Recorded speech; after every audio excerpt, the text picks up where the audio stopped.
to start a podcast in your basement. If that doesn't scream midlife crisis, I don't know what does. It was Championship Sunday here in Indianapolis. What's the mindset then coming in as a defending champion? I want to win. No, I want to win. The young lady over my shoulder, Caitlin Clark. Not the best looking guy. And I don't think anyone's going to sit here and say, Matt Randazzo was really good looking. What has this last month, 2 months, 3 months been like for you? It's an important fan base for the Fighting Illini, isn't it? It is. He turned 69 years young last week. He looked good, Coach. Oh, try it. Thank you.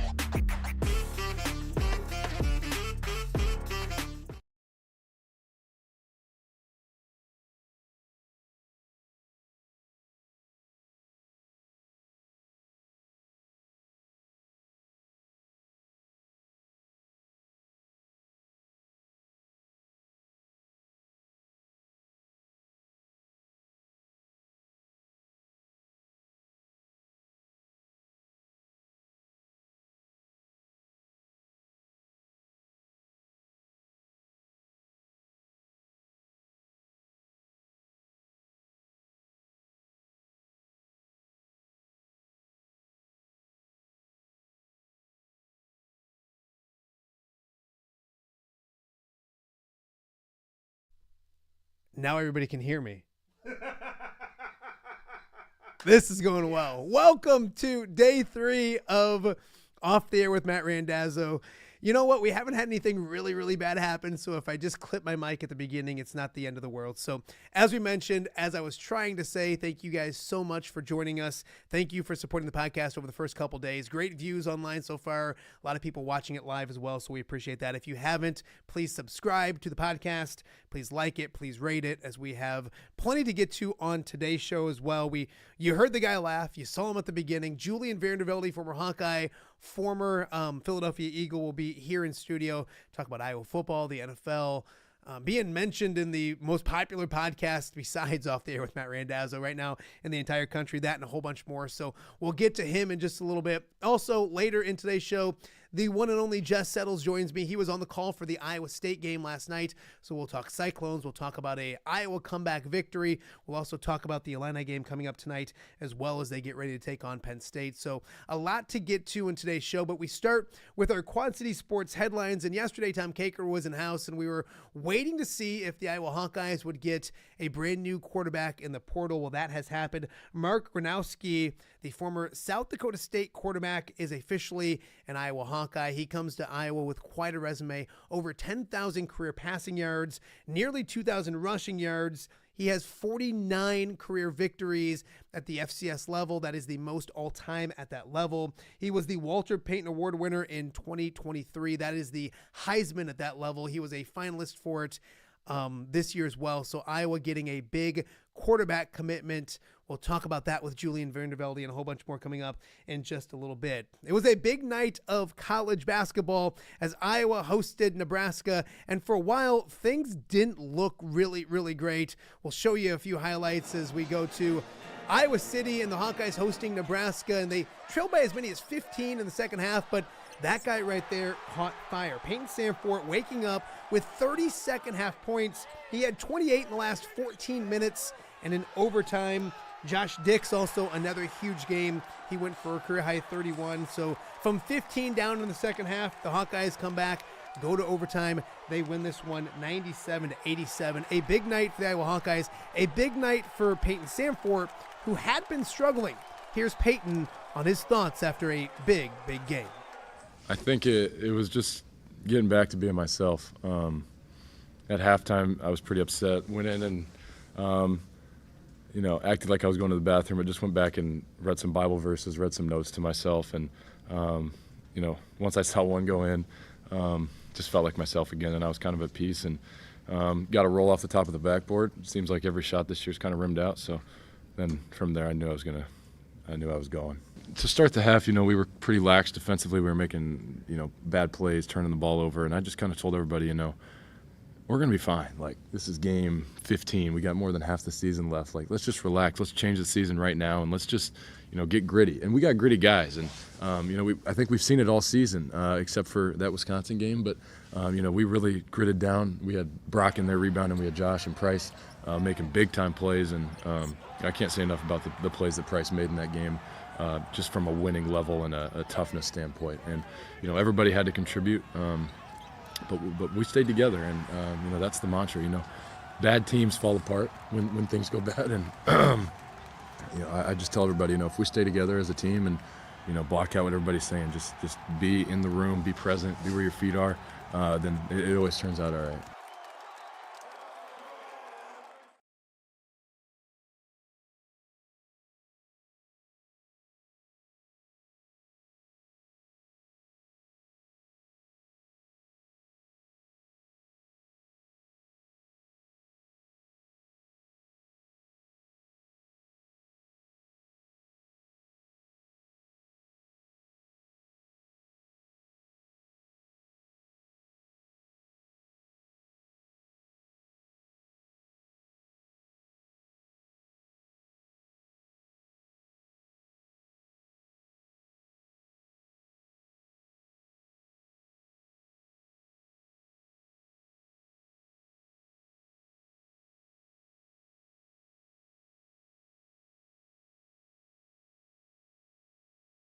One and only, and I'm hoping everybody can hear you. Good evening.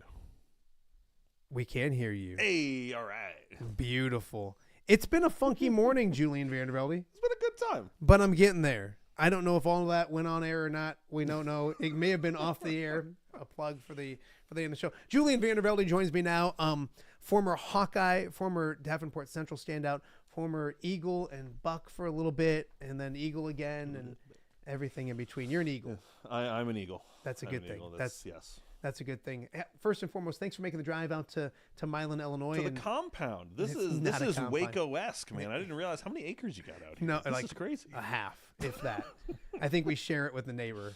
No, it's a nice area out here. I've always said we're in the Rock Ridge School District. We're out by Rock Ridge, not quite to Taylor Ridge. And yeah, I mean, obviously the area is great, and kind of being private and by yourself it's beautiful. is great as well. But it was beautiful that you joined us. We're going to start talking with you about the Iowa Hawkeyes, and before we get into a quarterback and all that kind of stuff, take me through a little bit of this season, your thoughts on Iowa, and people hate to hear it, but an 8-5 season, probably disappointing for Iowa football. That's kind of where it's at, though, and that's a good thing. If your program loses or wins 8 games and it's a disappointment, a lot of programs would like that. Your overall thoughts of what you saw from the Iowa Hawkeyes this year? I think the biggest thing that I took away from it was the improvement of the offense. I think that's what everybody was looking for, and certainly in having conversations with Tim Lester and having the opportunity to meet him and talk to him and everything, you always know that it's going to take a little bit of time for a new system to come in and catch on. The quarterback position is so incredibly important in college football today, and especially in the type of offense that he's trying to run. And so to not necessarily have his guys right at the beginning of the season, and then what happened with injuries and playing time and the way that things kind of panned out over the course of the season, I think overall I was incredibly optimistic going forward about what we saw, and understanding that there were probably some games where where fans had good reason to be disappointed in the outcomes. Absolutely, you're a play away from from a 9 or a 10 win season here and there. But at the end of the day, I think that what we saw was an evolution on the offensive side of the ball that will lead to greater success in the long term. We just got to be patient. Yeah, absolutely. You're a big old offensive lineman, and I think this year, the reason why the offense was better this year, I don't know if the quarterback play was that much better. I think Iowa ran the football a lot better. I think their offensive line play up front. And so you're one of those big uglies. So kind of look at those guys in the trenches. And it was a market improvement, kind of back to almost what you expect with Iowa football when it comes to the offensive line. Yes, and I'm going to take this opportunity very quickly to take a pause on that and congratulate Tim Pulasic and the North Dakota State Bison on their national championship victory. Tim Plasek, of course, former Iowa offensive line coach who presided over the development and recruiting of some of the greatest offensive linemen that have ever stepped foot in Kinnick. So once a Hawk, always a Hawk. Congratulations to Coach Plasek. I met him once or twice. I'd be shocked if he even remembered, but no, you'd be surprised who remembers your name. We'll talk about that in a second. But you'd be surprised who says Julian Vandervelde these days. But every now and then I get shocked by it too, because I'm just like, put this thing in front of my face. I'm so hideous. But I think that for me, especially watching the last couple of years of Iowa football, has been the biggest, not necessarily disappointment. You could see the guys working, you could see the guys getting better, but you get used to a standard. And when you feel like, even reasonably so, if you feel like that standard is not being played up to, I think it's easy to get frustrated with that. And so to see those guys mesh and gel and come together, and to get some of them back, right? We've got some big names coming back next year. I thought Logan Jones, might be done.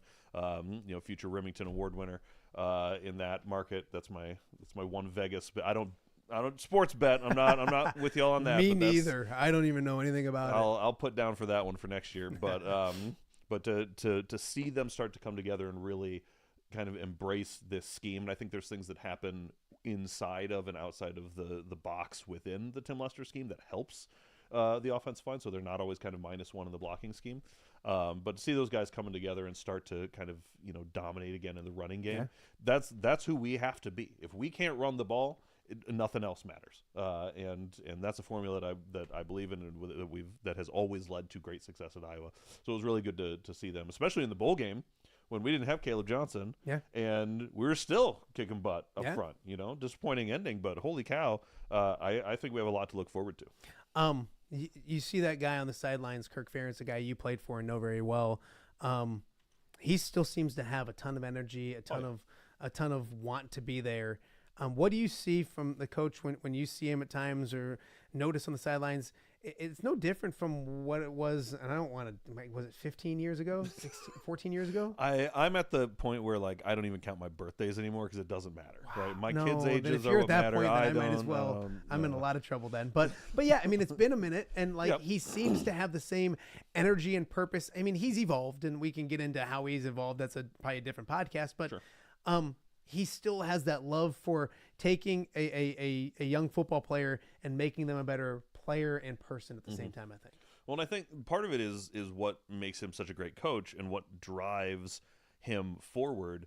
I think that there's different ways that you can think of yourself as a coach.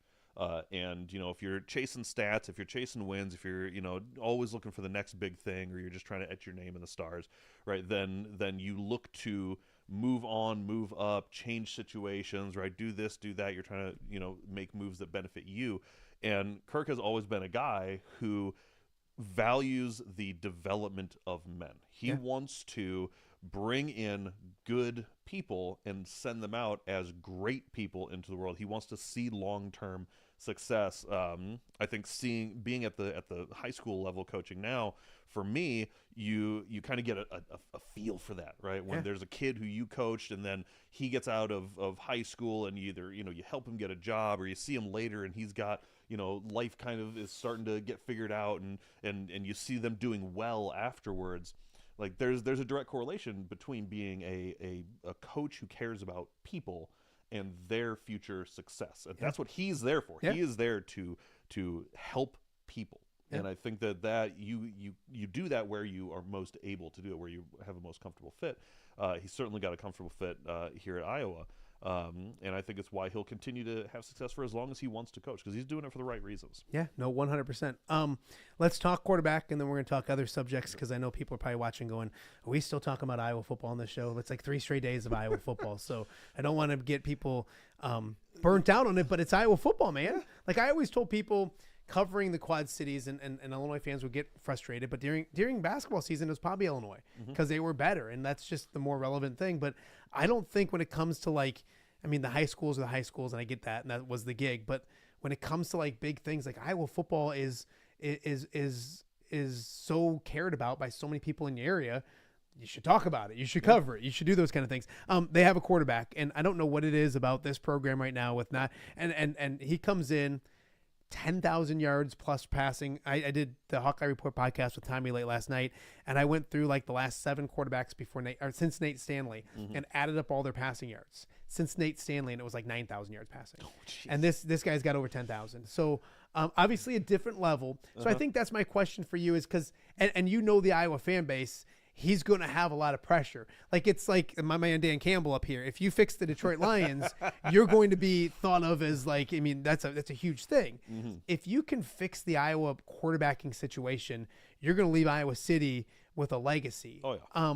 What is that difference? Can you go from South Dakota State to the University of Iowa and be successful? And what's the difference, I think? Sure. I think that when you get to that level of football, first of all, every college football player is at some point or another is just as worthy as any other, because everybody's putting in the work, everybody's putting in the time, you're grinding, you're doing what you got to do, you're going to class, you're going to practice, you know, all these different things. Especially when you get to high level FCS football, the difference is so minuscule. I mean, NDSU beat 9 straight FBS teams that they came up to play, including the Hawkeyes when they came up. Carson Wentz was a top 5 draft pick coming out of NDSU. South Dakota State kind of took over as that dominant team, a couple of years ago, and now it seems like NDSU may have kind of gotten that back. But once you get into that kind of top 4, top 5 spot in FCS, I feel like the difference in play is so small in terms of the quality of opponents that you're going up against and everything. Pair of Hawkeyes coaching for South Dakota, who is also a top 4 team. I mean, everything Montana, South Dakota, North Dakota, they just they got nothing else to do. But I think that somebody coming in with those kind of stats, who's played in big games, who's played in championship games, right? It's such a mental game at quarterback. He's been on the biggest stage of his level that he can possibly get to.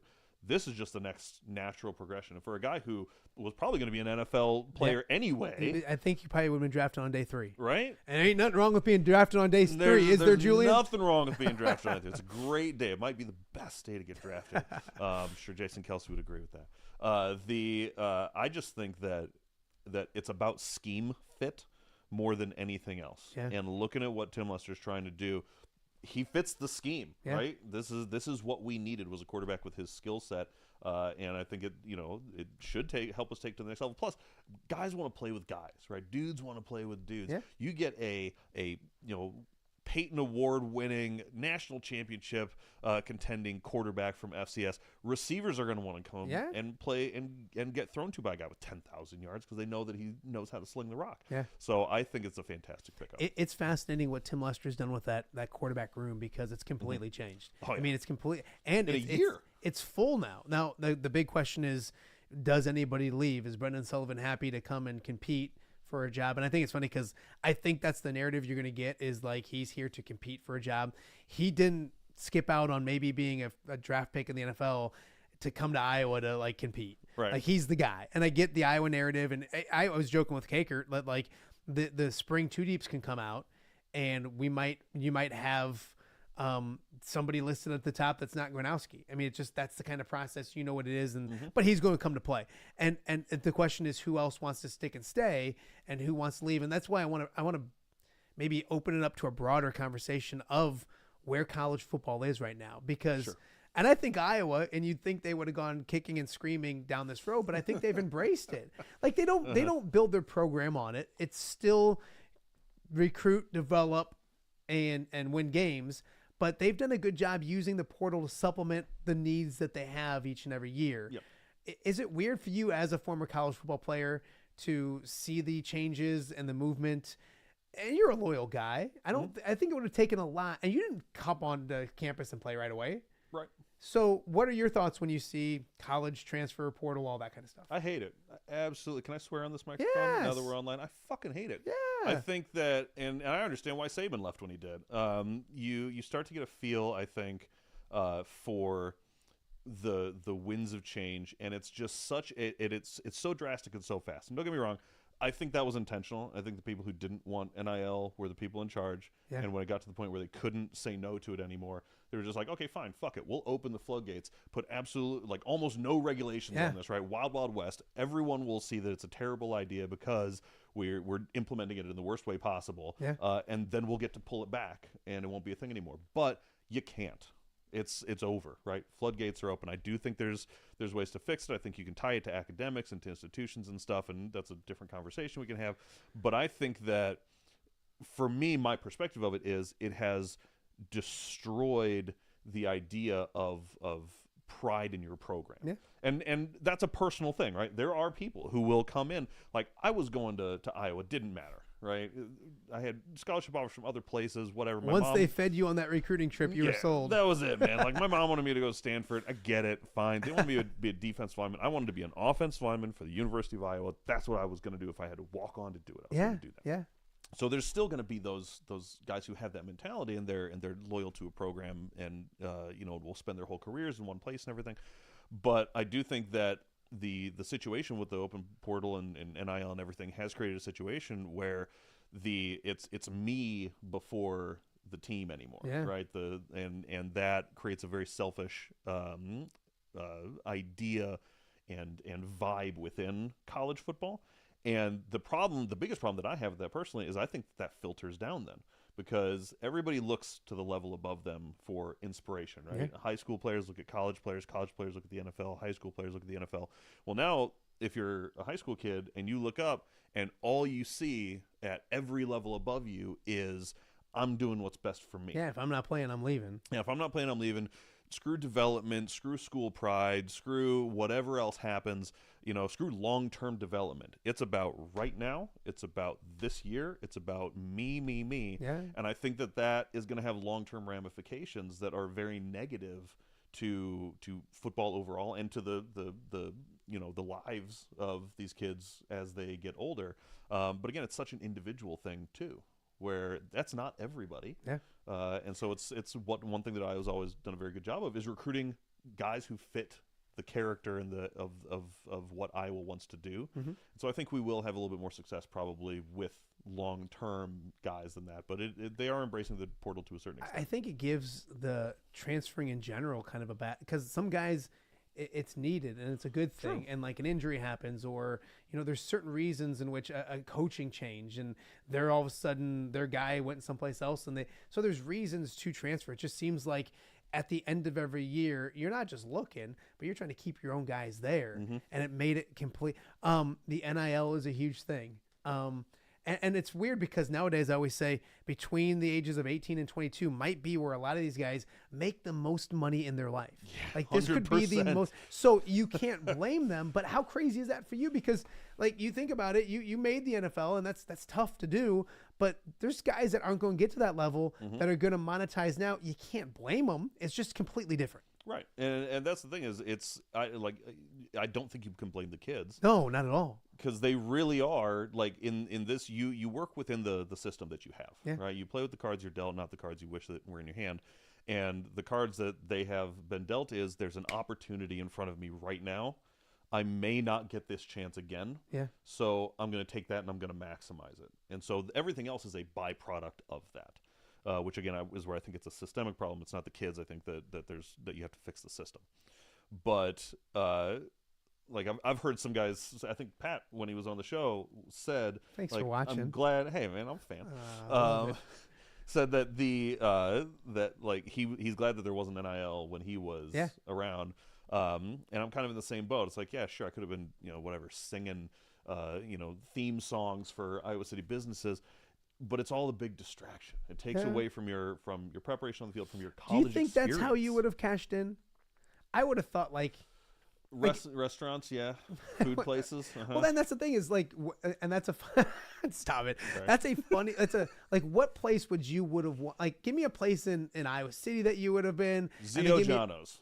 What is me and Joey Conklin, friend of the show, Tom Holliday, roommate Tom.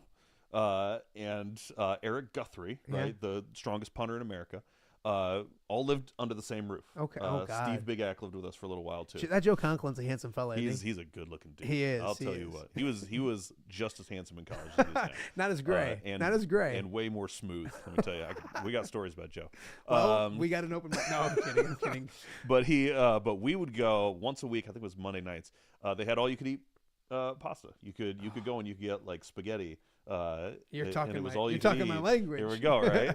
And so our whole house, the Miller house, which George Kittle and CJ Beathard have tattooed on themselves, we were in that house prior. We would all go down to Zio John's, which was a little Italian place on the corner down the street from Miller, and we would have competitions to see who could eat the most plates of spaghetti. Wow. And so I think roommate Tom won once or twice. I was usually the winner, but I was the How the many plates of offensive lineman. spaghetti? Because I got to be a good journalist and follow up. Yeah. What's the most? How many? What's the best? What's the highest number of plates? I think the average was somewhere in like the 4 plates range. I think the highest we ever got was like 6 or 7. Ooh. And that was me and roommate Tom really getting after it. What about here in the Quad Cities? Like, what's a place if you were in college and you were back in the day Sure. that you would have been like, I need to. That's got to be my sponsorship. Man, that's tough because it's such a different thing now. Yeah. As an adult, I think back then my first thought would have been Rookies. Are you an adult? Because barely. I know. But they put me in charge of small children. So once you become a That parent, doesn't mean anything. I got That's that fair. responsibility too. That doesn't mean anything. Multiple children Rookies makes is a you good feel- one. Yeah, and it's because when we were in Little League, right, that was the spot. Yeah. The Little League World Series. When I was team, at all of our Little Ambrose, League that teams, was the That spot. was the thing. We'd have our games, all of our post-game celebrations. Did they have like all a of our dollar stuff. burger basket on Saturdays? Yeah, Place that's was what I. nuts. So yeah. and the wings, very. Yeah. I'm sorry. Now That you got was- it. I should have brought. I This should is have. gonna turn into a food podcast. I know. real I know. quick. We've been known to go to Osaka. We have. Me, you, and Kakert, and you've eaten. I've seen you put away 4 plates. I was probably at 3, so it wasn't like I was too far behind you. I've been trying But- to hold back. I have 2. If you could, I am wearing my Lions stuff today. I had somebody say to me, "You haven't worn any Lions crap," and I said, "Well, that's going to change very soon." So Oh, yeah. we'll talk about the beloved here in a little bit. But no, I mean it has changed completely. Another thing I wanted to bring up to you, and we'll get back to Iowa maybe in a little bit. But so there's a really popular podcast that just started up. Okay. Not this one. Kylie Kelsey's. Yeah, Right. not this one, but it's it's is it New Heights? New Heights. Yeah. The Kelseys and talk about popular. Yeah. Caitlin Clark was on it. We're efforting to get Caitlin on the show. I don't think it's never going to happen, but I might be we're as not close, even no. we're not even efforting. But they played a fun game, really cool thing, like name Iowa football players, and just went and I see the clip and right out of Jason Kelsey's mouth, Julian Vandervelde. Do you watch the podcast, and how quickly did you hear about it? Because I had people send it to me right away, like, Oh, yeah. Julian got a shout out, like take me through the process. And that's pretty cool. Yeah, I'm not on a lot of social media anymore. So that was one where I didn't know until people started hitting me up. And like same thing, right? Like that morning, people, oh, did you hear you were on this podcast? I'm like, I've not been on any podcast. I have one plan to go on one podcast. It's the greatest podcast in the history of mankind. It's Off the Air with Matt Randazzo. I don't have any other. We thing. need to cut that as a promo. And they said, no, like Jason Kelsey on the New Heights podcast mentioned you. And one thing I will say, first of all, Jason Kelsey, incredible person. Yeah. Right. Has always been the same guy, super high energy, super like intense, positive, like go get it sort of dude. Weight room, practice field, out in the community, everything. He's always the same guy, which is amazing. And the fact that that he remembered my name and that he said it right, because as you know, you're He almost caught it. He almost did, but he caught himself. And that's the thing is, my last name has been butchered my entire life, and I'm just used to it. I don't even correct people. But the fact that he said my last name and really put the emphasis on it, like Vandervelde, I was just like, that is cool. That that he was. It wasn't even, Vandervelde, thinking, right? yeah. There's people who know me. I can for remember. years who I just can call me remember when you Vandervelde. were at because he's obviously a center, and you went back and forth from guard to center. So were you probably his backup at one point? Oh yeah, I transitioned when Chip Kelly came in from guard to center. Okay. And so I consider myself a center. That was I think most of my NFL career was spent as a center. I learned the most under Jeff Stoutland at that position with the way that Chip's offense worked and the way that Jeff taught it. So that was I backed him up for probably a good And year. how much before I blew older my or back younger out. is he? We're the same age, So were you same draft class? same draft class. He was the round behind me.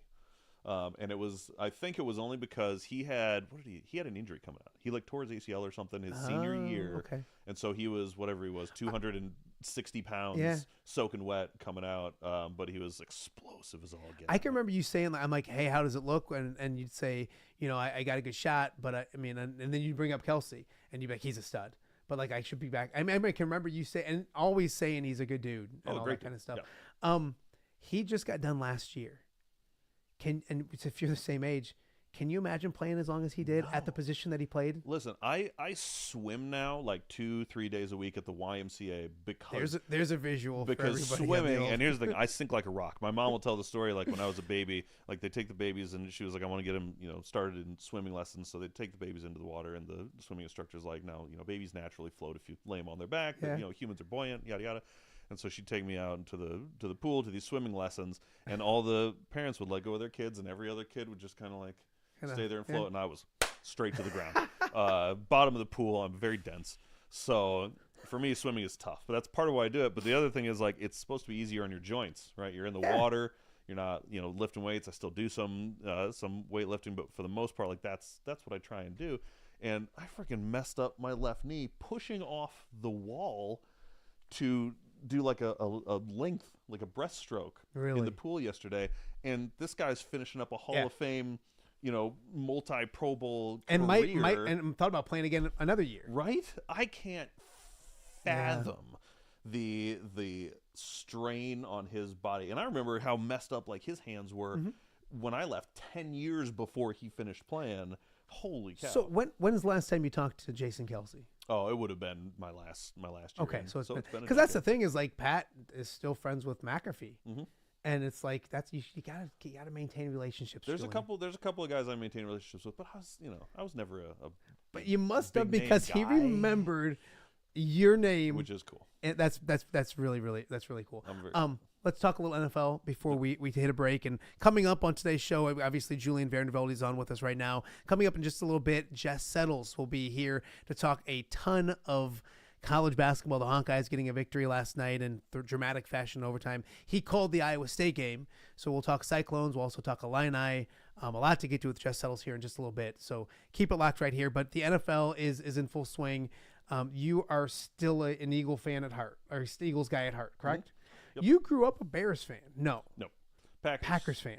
It's so I don't really have loyalty like that because I the first game, there's only one thing about the NFL that I really like stand by, and that's that the Cowboys suck. My first experience of football was sitting down with my mom's boyfriend. I was like 8 years old, and it was the Chargers playing the Cowboys. And he sat me down and he's like, "You ever seen football before?" I'm like, "No, I have no idea what this is." He says, "If you only remember one thing about this game, always remember that the Cowgirls suck." That was my introduction to football, and so that has carried through my entire career, which I think is why it's wild that I wound up being an Eagle. Perfect fit from that perspective. But I was a Niners fan because there was like the Troy Aikman, Steve Young kind of Niners-Cowboys rivalry thing early on. I became a Packers fan because my grandparents have a cabin in Wisconsin. They took me to a Packer game, so I kind of switched to that. My mom was a Vikings fan. I liked the Bears because they were the closest team to the Quad Cities. So I never really had like loyalty until I got into football. Now, I mean, I'll always support the Eagles because they were the first team that really believed in me. Absolutely. So with that being said, you see what they're doing. They had a good season 2 years ago. Last year they were really good and then kind of struggled down the stretch. Really good this season. They're the 2 seed. Your thoughts on the Eagles? I think that they have the best offensive line in football, and I think that when you get into the late parts of the year, when you might be playing outside and it's cold and you got to grind the football out and you need ball control, having a strong ground game in the later parts of the year is incredibly important. And I don't think that there's a better team with that line and Saquon Barkley, healthy and doing Saquon stuff behind them. I just don't think there's a better situation for them to be in. And the defense is just dominating right now. Now there is a better situation, my friend, because they have the second best offensive line in football. The best offensive line in football resides in the 3-1-3 with my guy Dan Campbell. 100% sure on that. By the way, when we bobbleheads, Has no one talked about how big they made Pat's teeth on his bobblehead? No, but Look they at did you put the can see it tattoo on camera. You can see how big his teeth are. You can still see it there. from You can here, even see it. from the We tape. would That's zoom insane. in, but we don't have the fancy people running At cameras. this point in time, Yeah, we well, don't have the technology. And you know the story. I won't get into it, but I'm lucky to be on air today. Like I was almost off air, literally. So, but yeah, when you look at a guy like Dan Campbell, and I told people I wouldn't talk a ton about the Lions when I started this thing, but I'm gonna because they might win the Super Bowl. You'd like to play for a guy like that, wouldn't you? I think anyone who's a competitor wants to play for a guy like that. And I'm not saying that like Sirianni isn't that guy. Yeah, There's plenty of guys in the NFL who have that same kind of attitude and that mentality, which is good. I don't think there's anyone maybe who's as forward about it and outward about it as Dan Campbell, which leads me to believe that he is that way all the time. That this is not, it's not a persona that he puts on and takes off. It's not like, it's not an act. And I think that kids can smell a bullshitter. Yeah. Right. Yep. Everybody knows when they're dealing with somebody who's kind of fake. And I think everybody knows that Dan Campbell is the real deal, and so his players are willing to do things for him that gets the most out of them because they know that what he wants from them is the best. And you look at it, and his introductory press conference was biting kneecaps and all that kind of stuff. And maybe he didn't articulate it the best in the world, but what he said in that press conference has actually come through. And you've been in the league, to go from 3 victories to 9 victories to 12 victories to 15 victories is mind blowing. Like it doesn't happen very often. It was funny. I told Pat, I think the first show, like if you would have told me like 3 years ago the Lions would have won 15 games, I was no longer working at my employer, and then I was doing a podcast in my loft, I would have literally thought you were drunk or on drugs. So that's kind of what's happened recently in my life. But yeah, it's fun to watch. It's fun to see. And I think when you look at, and I'll ask you, because you mentioned Nick Sirianni and what he's done. They were 2-2 and they were ready to pull things apart and everything, and they've done nothing but succeed since then. I think Kevin O'Connell is a fantastic head coach, and obviously expectations were low, and they win 14 games there. But for and I'm biased, I get it, but if you're winning 15 games with 22 guys on IR with the expectations that you had, aren't you the coach of the year? I think you are the coach of the year, and I think also that it won't, but it should also usher in kind of an idea with GMs and ownership about what you're looking for in a coach and how you handle a coach, right? Like this, how many programs, how many organizations, suppose they're not programs in the NFL, how many organizations do you know of who would have kept a 3-win coach, an unproven 3-year, like no Super Bowls under his belt, no nothing, just a 3-year unproven coach in his first year. And the following year they started 1-6. Yeah, to start the season, like at least 20 of the teams in the league after winning Patriots 3 games and starting 1-6 would have cut ties. Yeah, The Patriots are just exactly what I'm thinking fired of. a guy after 1 year. And it's such a, like, you don't give a guy time to bring in his system, to work with the players, to develop a culture. Like it's the same reason that the Bears continue to struggle, I think, year in and year out. Yeah, No they offense do. to the Bears fans. Yeah, but they like do. It's fun. It's, somebody did a TikTok once, and shout out to the Iowa investigator who did a TikTok on me yesterday. Thanks, buddy. This guy's big time. I know, right? I'm in my popular phase. But somebody did one about how like the Bears quarterback coaching situation has for the last like decade, right? Been like, coach comes in, doesn't have his quarterback. Yeah. Next year, drafts his quarterback. First, 1 year with that quarterback. Next year, coach gets fired. New quarterback or new coach comes in, doesn't have his quarterback. The next year, drafts his quarterback. The next year, coach gets fired. That's why I get rid of polls right now. I think I just start anew. So because what happens next year is if the Bears aren't good next year, then Ryan Poles, you're not going to fire your first-year head coach, although in New England you did. So your next scapegoat is that GM, and so now you're rebooting again with a GM that has a coach that's already in place, so it's just get all in one line, reboot it, reset it down, and start anew. And I hope they never figure it out. I never thought that. I do. I never thought the Lions would figure it out. I really don't. I get it. It's funny. I talked to my oldest, who's a huge Lions fan, and the year he was born, they lost 16-0. They went 16-0, and then they lost their first 4 games. And the day he was born was when they finally snapped their losing streak. Oh, so man. he thinks it's a him thing, but it's not a him thing. Don't cut him Dan out. Campbell thing. But when you look at when you look at all the kind of things that go on in the NFL, it is a cutthroat. I mean, you lived it. I always joked with we had Chase and Randall on yesterday, and I always tell Chase, and he needs to write a book. because of the experiences and the things that he's gone through. I probably said it to you back in the day, like you need to write a book at some of the things of and I'm going to mess up the story, but going to Tampa, staying there because anyways, it's just, I don't even want to tell this. I don't want to get it wrong. It's a long story. Why would I tell the story if you're even here? But it's a cutthroat business and it's a roller coaster ride the entire time. Well, it's a business first. I think that's the thing that fans, and I've met people who legitimately thought that the way that that football worked, at least that NFL football worked, was that you basically did whatever you were going to do all week. You just fucked off for 6 days. And then you showed up on game day and you played the game. Yeah. And after the game, you fucked off again. And you just left. And again, I'm sorry for swearing so much, but you gave me the green light. So and so that's where it's YouTube, baby. I'm just thankful you're wearing pants. Monetize this. Almost. No, okay. But it's that element of it's such a business that I don't think it's fully understood how the whole process works. And that filters down through everything else, where it is like, don't get me wrong, we practice, it's 10, 12-hour days at the complex, watching film, doing practice, getting in lifts, watching more film, independent stuff, group stuff, all this different stuff. But the fact of the matter is, it's a money game. Right? They paid. I remember my rookie year, I was really worried that I was going to get cut after rookie camp because I didn't think I did very well. And one of the veteran linemen, who I don't know whose name it's okay to say it not, so I'm just not gonna. But one of the veteran linemen came up to me and saw that I was stressing out about it, and he's like, "Don't worry, man. Like, they drafted you. They've already paid for you. They're not going to cut you first year. You're safe. You're an investment now."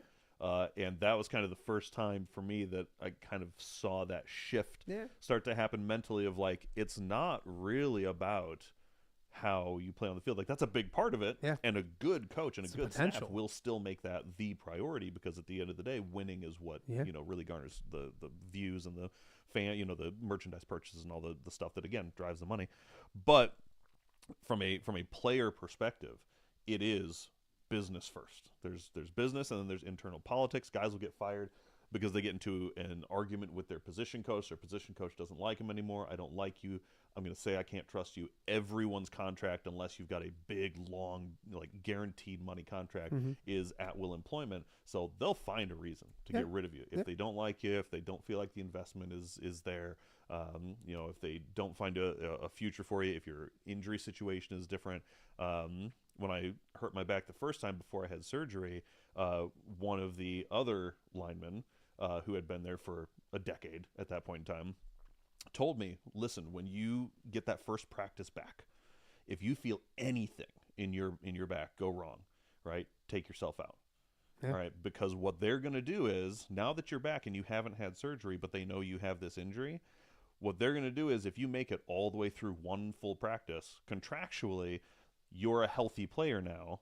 And so them knowing that you have this injury, they will cut you as soon as you get off the field to get a liability out of there, so that they can bring in somebody who is healthy. Like, you have to protect yourself. And sure enough, I came off against Bo Allen on an inside zone drill, and we went head to head, and I felt that thing just a little bit. And you're like, and I was just like, it's enough for me, man. And that was, and I was hobbling off the field, and I got the sciatica and everything. How many surgeries, injuries? Only 2 surgeries. Okay. I'm fortunate. That's not bad. Yeah, the shoulder one in college, that one wasn't so bad. That one's fully healed. The back was the big one, right? That's a career ender, and it ended mine. And it's still kind of funky? It's still a little funky. And they told me, the surgeon, when I woke up from anesthesia, he told me, like, listen, man, this injury that you have, this is a ticking time bomb. He said, we did the best that we could. Someday you're going to bend over to tie your shoe or pick up your kid, and it's just going to I'm a proponent of Palmer Chiropractic. Yeah. For reasons not chiropractic, but sponsor of the show, future sponsor of the show. Reason I have a house.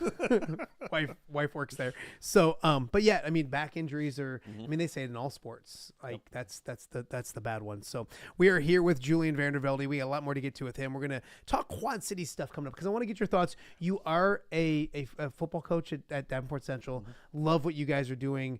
culture-wise. We talked about my guy Dan Campbell culture-wise with that program, but just where high school sports are right now. You have youth sports with your kids doing some youth sports and stuff as well. I want to get you on all that. I want to talk a little more Quad City-based stuff coming up in just a little bit. So Julian Vandervelde is hanging out with us the entire show. Also coming up, we have Jess Settles right around the corner to talk Iowa basketball, Illinois basketball, Iowa State basketball. Coming up later this week, Andrew Lehman will be in the house, Greg Armstrong. We're hoping to chat with Brock Harding, and then also coming up in the next couple days, Casey Kreider. Let's go. How about that? Like, he just finished his 9th season in the NFL. He's been a Pro Bowler, one of the best long snappers in the business, and talk about a good family too. I just saw his old man when I was up in Iowa City recently, and just a good family, good people out in DeWitt. So we're going to catch up with him later in the week as well. A lot of things we're working on here on Off the Air. Thank you guys so much for joining us. If you haven't done so already, please subscribe to the YouTube channel so you know when we're on. If you don't watch us live, make sure you go watch it later on as well. We'll put it up on all the podcast platforms as well. Like it, rate it, all those kind of things you need to do as we try to get through this week one.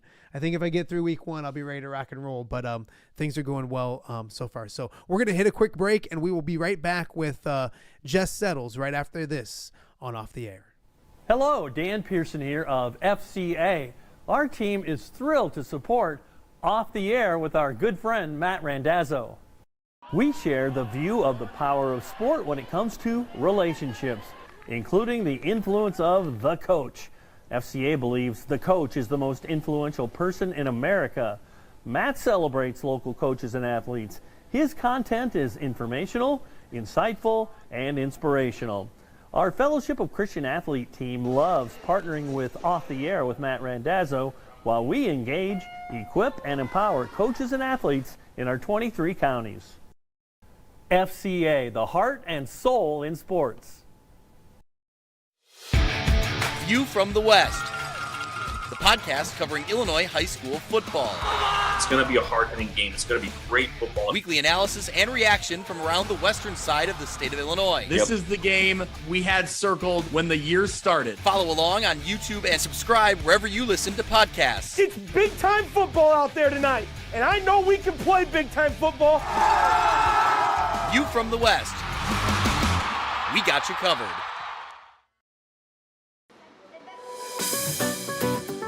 Are you looking for the Quad City's best chips and salsa? There's only one dude to turn to. Right on. Snoop. Hand-cut chips, fried fresh with that crunch you've come to love. And the most addicting salsa with delicious fresh ingredients each and every time. Pick up your chips and salsa, queso, enchiladas, and much more at the Stern Center in Rock Island. To place your order, simply call the man himself. It's Snoop at 309-314-8197 and find out for yourself what the rest of the Quad Cities already loves.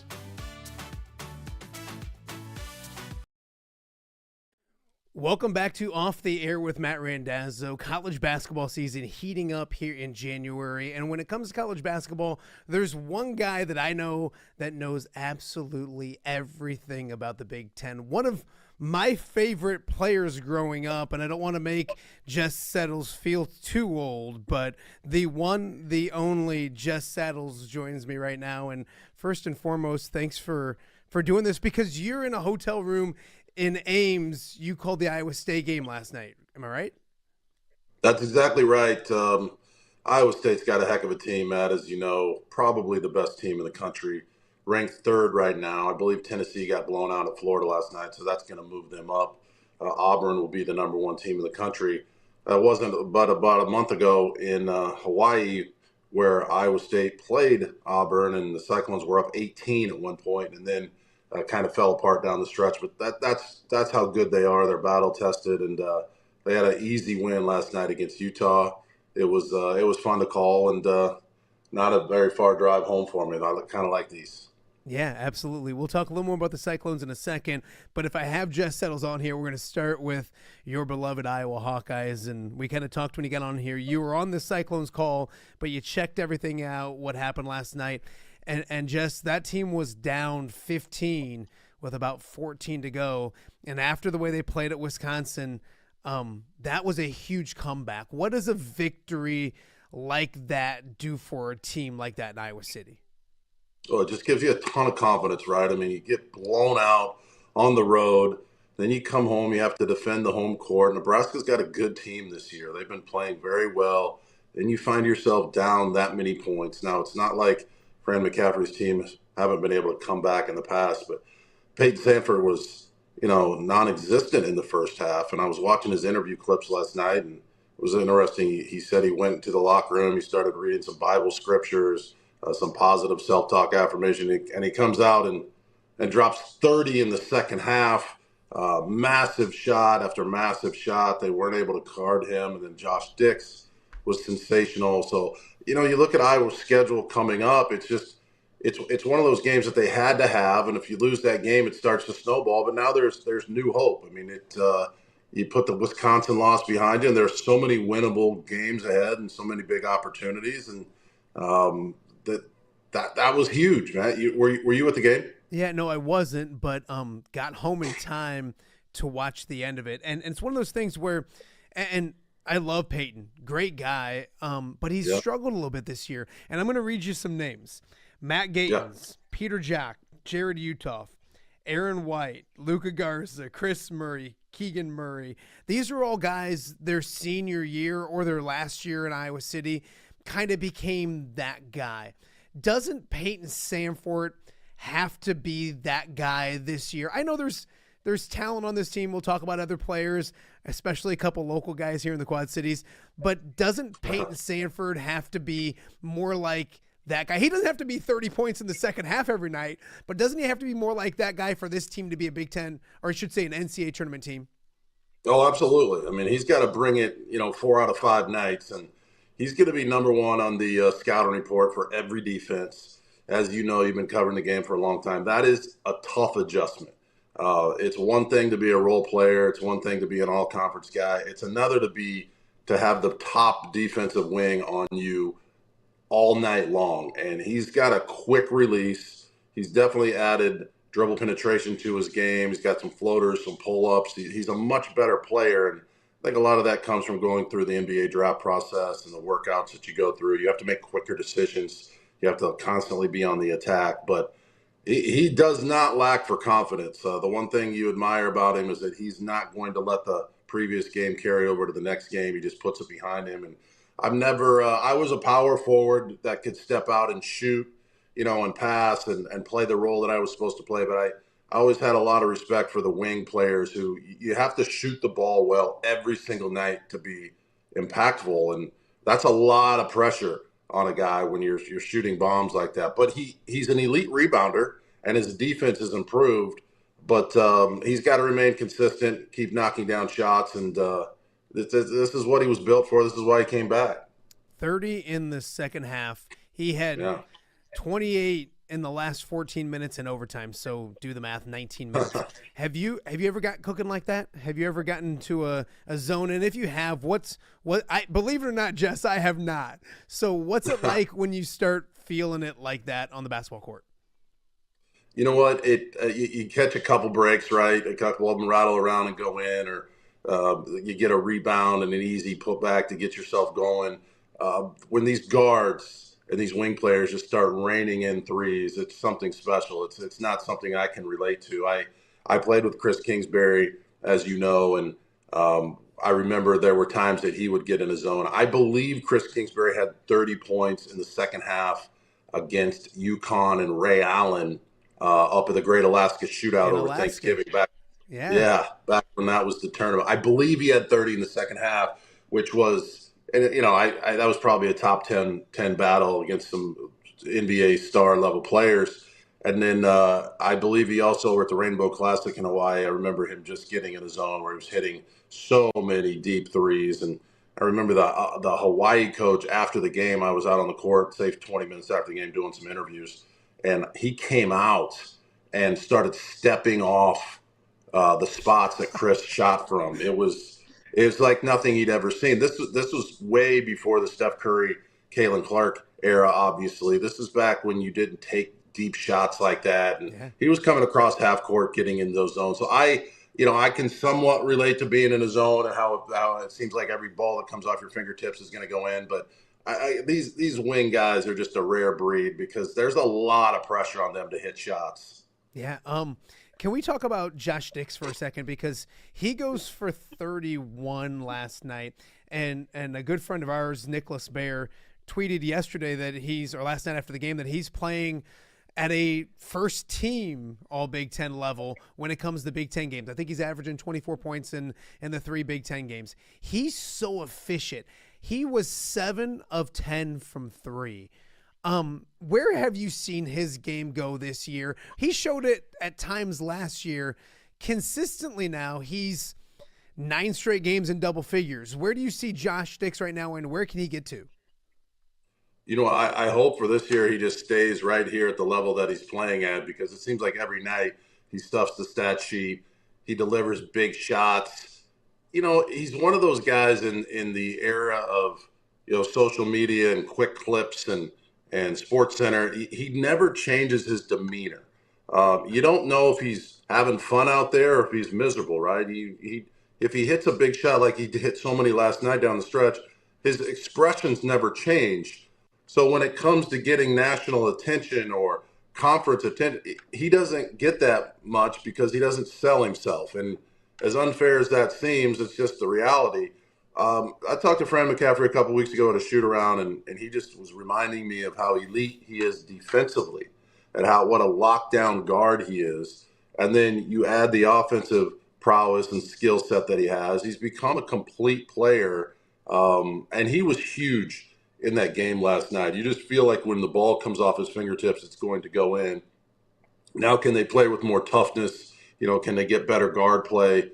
Can the point guards be a little more consistent? But he's been very consistent. And I mean, even Fred Hoiberg in the interview I saw last night after the game said, Josh has a chance to be a pro.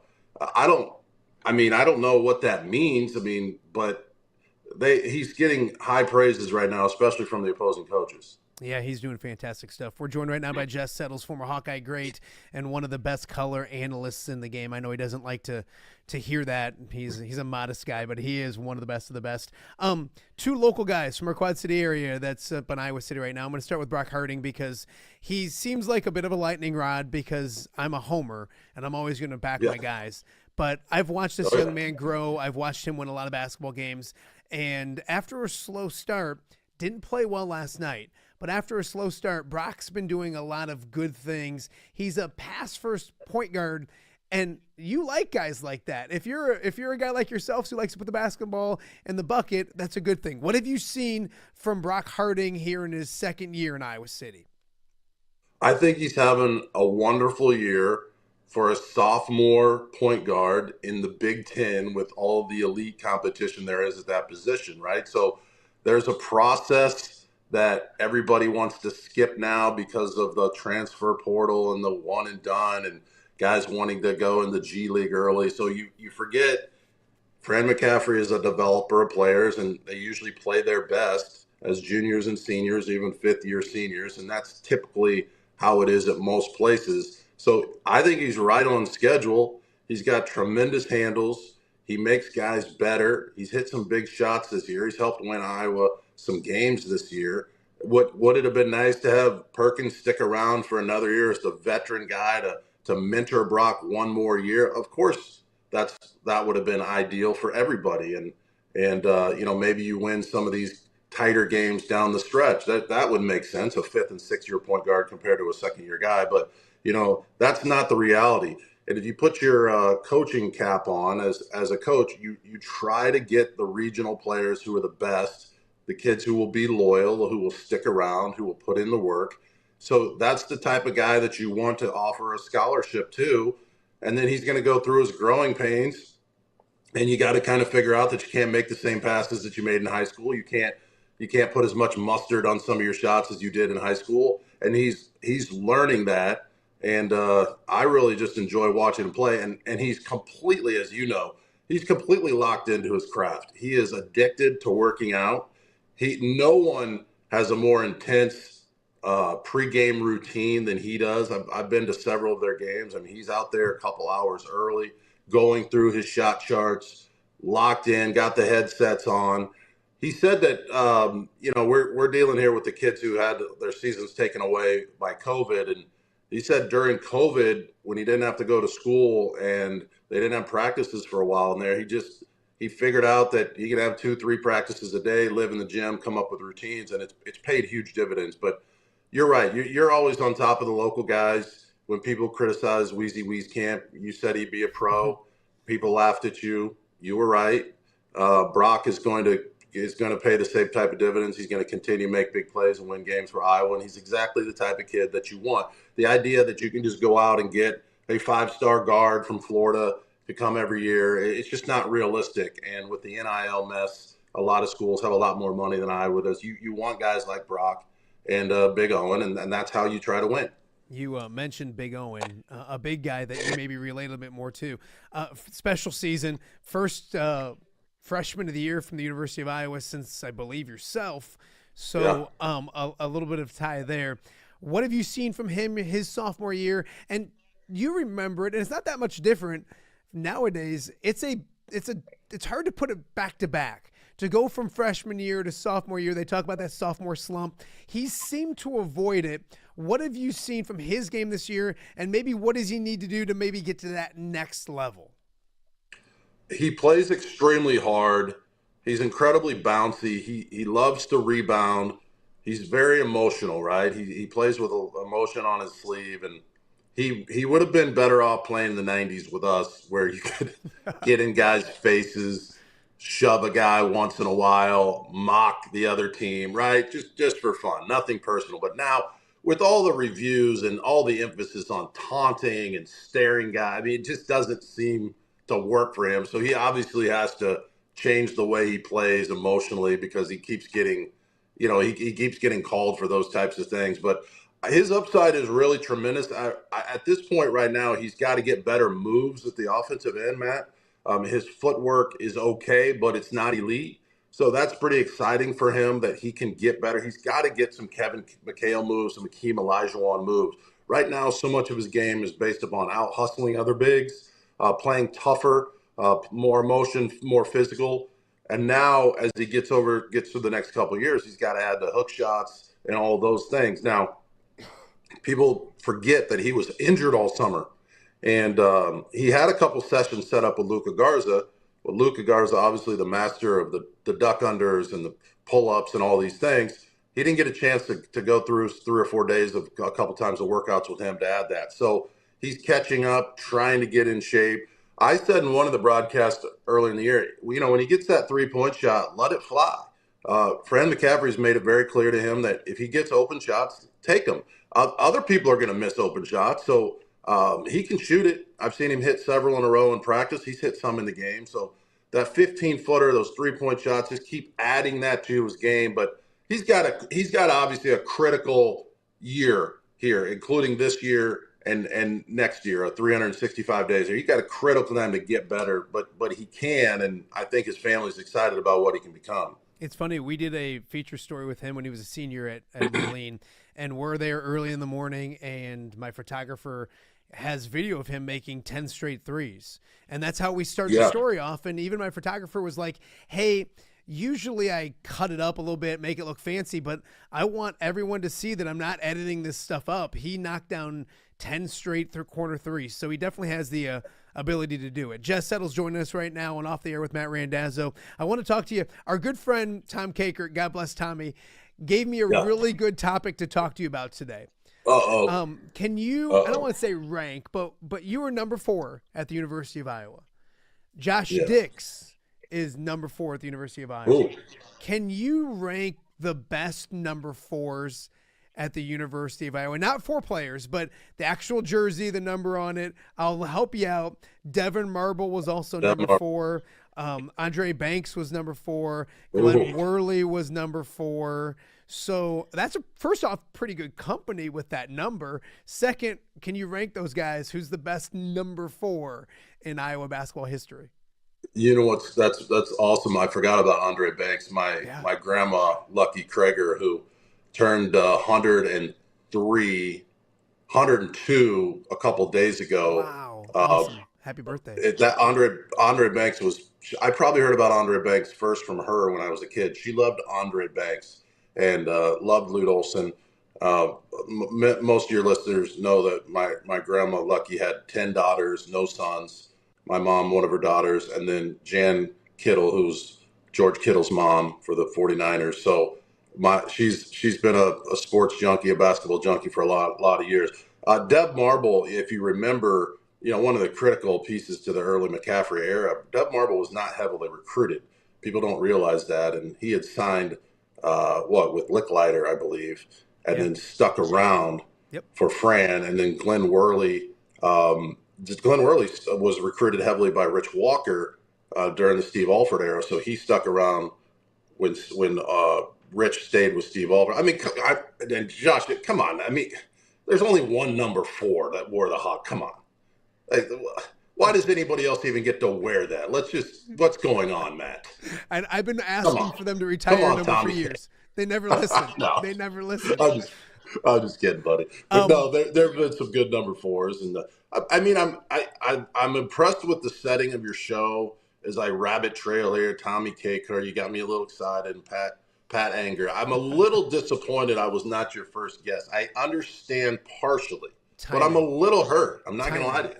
When are you going to come to the Quad Cities and sit in studio with us? Oh, that chair looks so comfortable. It's just, I'll be there. Just give me some time. Hey, before we let you go, I do want to talk to you about a few other teams in the Big Ten, and we'll start with Illinois. Yep. They got a game tonight. They play Penn State, and they've really been putting it together, especially of late. What do you see from them? And it's a completely different team, Jess, from last year. Different pieces, different names. But Brad Underwood, once again, has what I feel like is a Sweet 16-ish type of team, at least. Yeah. What do you see from them? Did you read the Louis L'Amour books when you were a kid in the study halls when you were not studying when you should have been? Yes. So I've read a ton of the Louis L'Amour books, and I'm like, whenever I'm around or call a game for Illinois and I see Brad Underwood, I think he's like the sheriff in a Louis L'Amour book who came in to clean up the mess, right, and arrest everybody and change the town. The job he's done at Illinois is unbelievable. He loses, top assistants who further their career. He'll kick a few guys off the team. Kofi Coburn leaves. Coleman Hawkins leaves to go to Kansas. And he just reloads, like you said. I never even heard of any of these guys. And they come in from all around the country, and he is not easy to play for. The expectations and the demands there are as high as anywhere in the country. Those are physical, tough, intimidating practices. Over the last 10 games, I'm looking at my notes here. I was studying this morning a little. 87 points per game, 40 boards, 15 assists, 5 steals, and 4 blocks, and an absolute massacre of Oregon on the road where they held 109 or 110 points. That's probably the most impressive victory of the season. I agree. I mean, they are a second weekend team right now. They're tough for physical. They're not going to win every game in the Big Ten. They got a good battle against Penn State, but they are spectacular. And I guess we just have to expect it now from the Orange Crush. Handicap this Big Ten then. They've been impressive. Yeah. Michigan State's been impressive. Yeah. I think Indiana's been disappointing. Where are we? I mean, we got a lot of basketball left to play. I know that, but name those. What's that top tier for you right now in the Big Ten? It's really tough. I mean, I think we're looking at 9 or 10 teams that are in position to make the dance. I mean, I don't know if the word's disappointed, but I thought that Washington, USC, UCLA, and Oregon would be a little bit better, especially when the teams have to take that West Coast swing, which has been really interesting. All the teams from the Midwest are going out there. They're staying out there for a week. They're playing those 2 games. But Illinois just went out there and just wrecked the West Coast. Michigan just went out there and wrecked the West Coast. And then those teams are going to have to come into this frigid, freezing, cold in these environments, these crazy Big Ten environments. So that's been interesting. But I would say Michigan State right now on a neutral court would probably be the team that a lot of us would pick.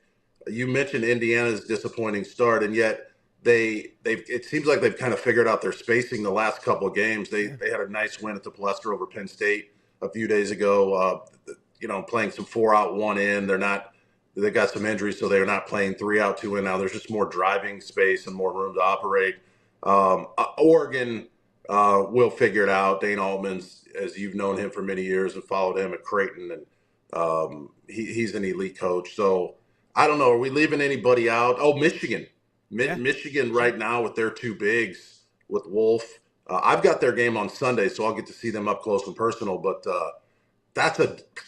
Iowa had them. Right, and that game might come back to haunt us later on down the road. It's funny just because Iowa maybe let that one slip away, throw Wisconsin out the window, but their 2 wins are a 15-point comeback and a miracle shot at the buzzer by Josh Dix. I mean, you can look at Michigan and say, what if they could be 3-1, but they could easily be 0-4. That's the crazy part of the Big Ten. 2 more before I let you go. Circle back to Iowa State. Did you see a Final Four team last night? Are they that good? I don't know if they played their best last night and they still won by 23. Is that a Final Four type team in Ames right now? Oh, absolutely. Absolutely. They have the best trio of guards in the country. These guys, when you see them in person, Matt, it's ridiculous. Gilbert, Lipsy, and Jones. They are extremely skilled offensively. It doesn't seem like anybody can stay in front of them. I mean, they've got all the kind of and one mixtape tour moves. TJ Otzelberger's opened up a little bit and let them be a little more free with the basketball. Those 3 guys guard as well as anybody in the country as a trio, and they don't celebrate their shots. They make a shot or they take a hit and they jump right back up and get right in your grill. And so you just can never relax around them. They take defense, they turn it into offense. I think they had like 20 fast break points last night. And then Jackson and Jefferson, the 2 portal guys they brought in as bigs, they both fit in perfectly. Jackson's a 7-footer, kind of plugs up the lane, and then Jefferson is a very skilled multi-tool player. So yes, if they stay healthy, I think in a 7-game series or a 5-game series, I think I would take them right now over anybody in the country. I think they're that good. But in March, you get 1 game, right? You get 1 0 for 10 night from 3 from a couple of your guards, and you get sent home. But in a series, I have that much respect for them. That being said, I looked at their schedule coming up, and it's absolutely brutal in the Big 12. It's just they're going to take some lumps. But in the end, they're Final Four worthy, and TJ Otzelberger is a phenomenal coach. And again, right, that's one that I was going to look back on and say, for 35 minutes, Iowa was the much better team. Yeah. And let that one slip away. So you look at Utah State, they're going to be in the NCAA tournament. Iowa was right there with them. Iowa State, they let that one slip away. You got a shot to beat Michigan. It's the thrill of victory. It's the agony of defeat. It's reality TV. It's why we love it, because it's so unpredictable. But it's maddening if you're a Hawkeye fan, because you have it. Yeah, you got a chance to be a top 20 team with a couple of those wins. Yeah, last one for you. I'll let you get out of that hotel and get back to the farm inn or wherever you're heading to next. Are you living the dream? I've gotten to know you over the years. You're a college basketball junkie. I know you don't like it when everybody gives you the praise, but you do a fantastic job. But you just talked about, an Iowa State game on a Tuesday, when you go into Michigan on Sunday. There's probably a stop in between. Are you living the dream right now? I know you loved playing and you played for 15, 16 years, whatever it was, at the University of Iowa. But is this the next best thing to being on the court and playing?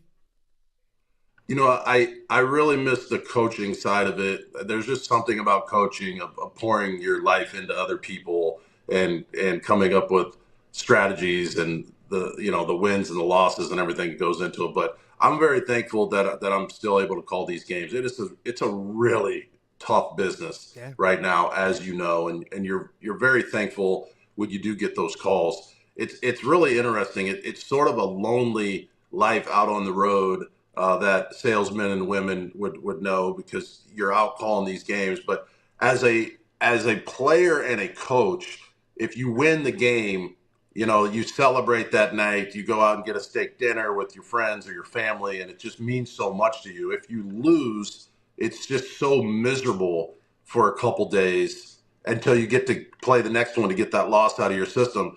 As a broadcaster, as a journalist like you, as an analyst like myself, it's crazy when the final buzzer goes off. I have all my notes and my boards in front of me. I just literally shove them over to the trash can, and within 30 seconds, I don't ever think about that game ever again. There's nothing emotionally tied to it as far as wins and losses. Yeah. It's just you did your job and you move on. You've done thousands of shows. You know the feeling, and then then you're thinking about your kids and who's going to take them to school the next day. Yeah. So I'm very thankful. I'm a farmer. That's my job, and this is my side hustle. And it's a rare opportunity, and I'm trying to make the most of it. So I appreciate the compliments, and it's been a good time for me. You do great with it. Do you ever ball anymore? Do you ever step on a court? Do you ever shoot around? No. I've had all these back problems, man. I can't get up and down anymore. I just once in a while somebody will send me a clip of the glory. All right. Well, I think we just lost Jeff. Oh, there he is. He's back. There you go. No, the glory days were great. You were one of my favorites growing up, and I'm not that much younger than you. I think you're 50 now. You look good. I appreciate it. 50 years old, right? No, I've told you this before. I think I was the only kid in the state of Iowa in 93 to get a college basketball scholarship. So I didn't take that for granted. It was just an honor to wear the black and gold. It meant so much to me, and it still does. So I was very, very fortunate. It doesn't hurt to be 6'8" and have decent hands and have a competitive spirit. But I was thankful for the opportunity. Hey, well, we appreciate you. I'm going to keep bugging you. I appreciate you for letting me bug you. And you never know. One of these days, you're in the Quad Cities, you, me, and Tommy. We can all hang out in the loft and have a pretty good show. So I appreciate Absolutely. you. I'll be there, buddy. I'm proud of you, man. Keep it rolling. Great job. Thanks, man. Appreciate you. Be good. Be safe. He is the one and only Jess Settles. We got a lot more to get to. Julian Vandervelde still hanging out with us, and a lot more right here on day 3 of Off the Air with Matt Randazzo. We will be right back. Hello, Dan Pearson here of FCA. Our team is thrilled to support Off the Air with our good friend Matt Randazzo. We share the view of the power of sport when it comes to relationships, including the influence of the coach. FCA believes the coach is the most influential person in America. Matt celebrates local coaches and athletes. His content is informational, insightful, and inspirational. Our Fellowship of Christian Athlete team loves partnering with Off the Air with Matt Randazzo while we engage, equip, and empower coaches and athletes in our 23 counties. FCA, the heart and soul in sports. View from the West, the podcast covering Illinois high school football. It's going to be a hard-hitting game. It's going to be great football. Weekly analysis and reaction from around the western side of the state of Illinois. This is the game we had circled when the year started. Follow along on YouTube and subscribe wherever you listen to podcasts. It's big-time football out there tonight, and I know we can play big-time football. View from the West. We got you covered.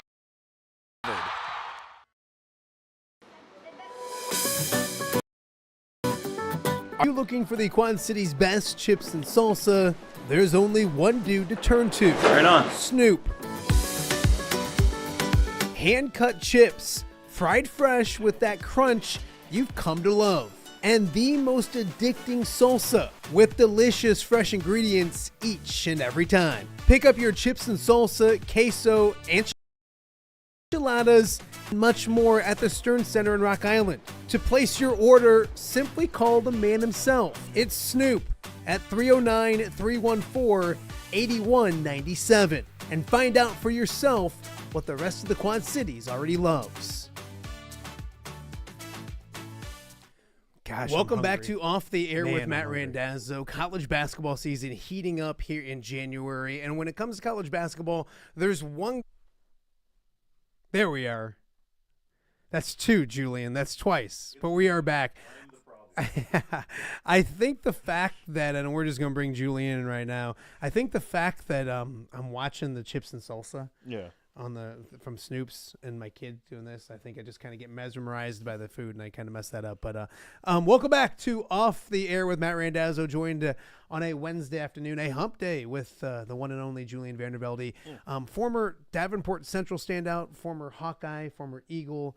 He's coaching now with the Davenport Central Blue Devils. We're going to get into that in just a little bit. I do want to thank people for watching online right now. Make sure you tell a friend. Make sure you subscribe. Getting close to 500 subscribers. Wee. I wanted by the end of my week to be at 500, and I'm at 475 right now. Oh, we can get so you I there. think we can get there. Yeah. In fact, I kind of want to maybe get this thing to 600 maybe 700 by the end of the week. Yeah, we'll see what happens. Ambitious. But so far, if you've missed any of the episodes so far, Pat Anger has been in the house and didn't steal anything, so that's a plus. Cole That Rusk, you know of. we've talked with Cole Rusk, doing great things down in Illinois. Chasen Randall was on yesterday. Jay Kidwell, that was one of my favorites because, as I mentioned on social media, I've known Jay forever. You know Jay, really, really good human being. And we've never done any TV together. I remember the first time that we had guest grillers on WQID, which we need to get to too. I got to do a guest griller with Dan Pearson, and that's another guy who I interned with but never done anything with, so it was kind of cool to do. So Jay Kidwell is on the YouTube page if you want to check that out as well. A bunch of other people, Chasen Randall. So check out those ones. If you're just joining us now, we just got done with Jess Settles. Julian Vandervelde is here. Later in the week, we have Andrew Lehman from the John Deere Classic coming in. Casey Kreider later in the week will join us as well, plus Brock Harding. We're just efforting. In fact, I just got a text message about that. So I think Brock Harding will be on tomorrow, Greg Armstrong, and a whole bunch more. So another busy show coming up the next couple of days as we wrap up week one of this thing. And I got to circle back around to the grill thing because, and we talked about it with Jay yesterday. So the reason why at WQAD we moved to the patio was because of the pandemic. Okay. And we couldn't do the show inside, but the Iowa side was playing football. The Illinois side wasn't. And we weren't allowed to be in the studio, but we had a sponsored show we had to do. So we had to figure it out. We moved to the grill. We did it out there a few times, and then for a year or two.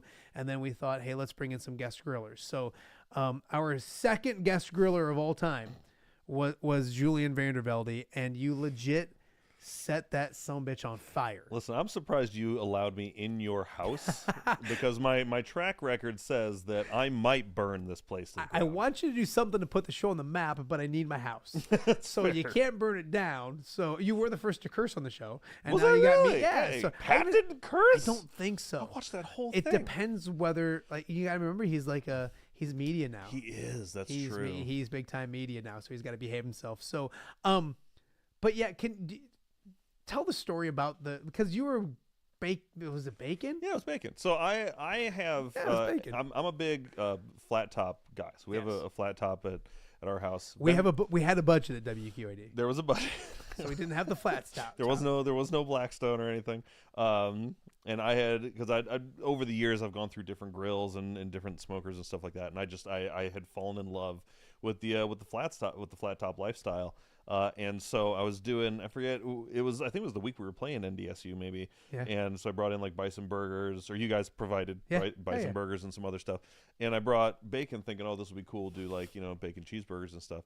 And I'm just used to, you slap them on there and you do your thing. And never in my brain, and this is where my wife is so necessary. Yes. Because these events like this would be a constant occurrence in my life if I did not have a good woman to make sure that I didn't start lighting everything on fire. I just slapped the bacon on the grill thinking, oh, this will be fine. I'll just leave it on there for a minute, turn it, leave it on there for a minute. Never once thinking, oh, this is basically just a slab of fat. Yeah. It's just going to melt through the freaking grate. It's fire. It's legit fire. And there's times when I grill that it gets smoky. I get that. And that's what I thought it was at first. Mm-hmm. And then I looked up and I saw our engineer at the time with a fire extinguisher and legit flames coming out. Oh. It was funny because in the break you were legit remorseful. You're like, I am so sorry. And I looked at my phone and it was just blowing up. with text messages and everything else. And I'm like, you know what? TV. Thank you. I was like, thank you. This is the best. And the girl was fine and all that kind of stuff. So that's just, we've had some fun over the years because we've done some silly like eating competitions and all those kind of things. You used to do some opens for us for our Friday night show. Those were great. That was so much fun. Yeah, the combine one was fun too. So it's funny because you look back and you feel like, you know, and that's what's the beauty part about what I got to do for 25 years and hope to continue to do via this is like you form relationships and friendships with people you would no reason that cool Julian Vandervelde is even hanging out with a dork like me. And then also the fact that like, here we are, we probably met each other in 2009. I think that's about right. Yeah, so we're 15 years later, and you're hanging out in my loft and great. talking sports with me. So that's a beautiful thing.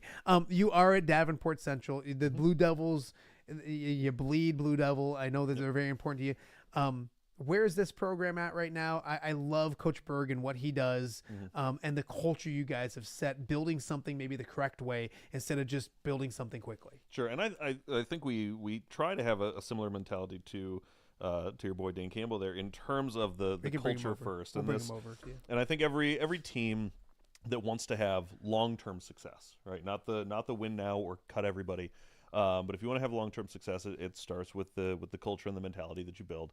And I think the one thing that we've done especially well, and that Coach Berg has done especially well, is recognized that, especially at the high school level, like most guys who play college football probably have aspirations of going pro. Yeah. There's going to be the guys who come in and they know that they're not going to be the starter. They know that they're not going to be the guy.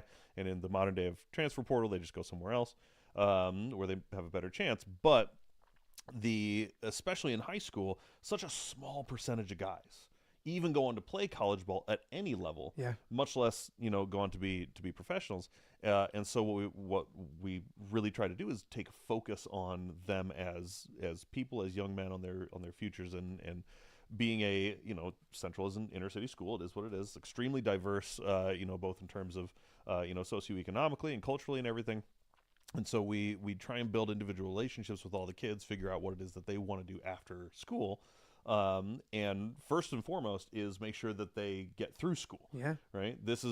I'm still learning. This is our third year together as a staff. We feel like we've got the culture going in the right way, and you get the culture going, the wins will come, which is kind of the next step for us. But the way that school is now, high school, is so vastly different between the open enrollment and the way that kind of school work is handled and everything like that. It's a completely different culture that I'm still kind of adjusting to. Kids are always going to be kids, but it seems like it's a lot harder to get kids to actually show up for school now. And talking to the teachers, this seems similar. And then when they're in school, there's like almost no homework, so they have to do all the schoolwork in school. And so if they're on their phones or anything like that, then they don't get that stuff done. So, we started doing things like implementing, no phone policies before it was the law of the land. We put that in place. We started having grade requirements in terms of, passing classes in order to have playing time and things like that, not just like name on jersey or letter, but actually, playing the game. In our first, couple of years here, we've gone from our grade report, which is all the kids that have Fs. I think when we came in, it was like 3 pages long. Oh, wow. Single space, 12-point font. Like it's hard to imagine, but that's kind of where we were sitting, and we had no kids this last season miss playing time due to grades. That's huge. That grade sheet went down to half a page, and we made sure that every kid was in good academic standing before the midway point of the week, so that they could play in the game that week. And I think that for their long-term benefit, that's really where we're looking here. And then don't get me wrong, like we advocate for the kids who want to play.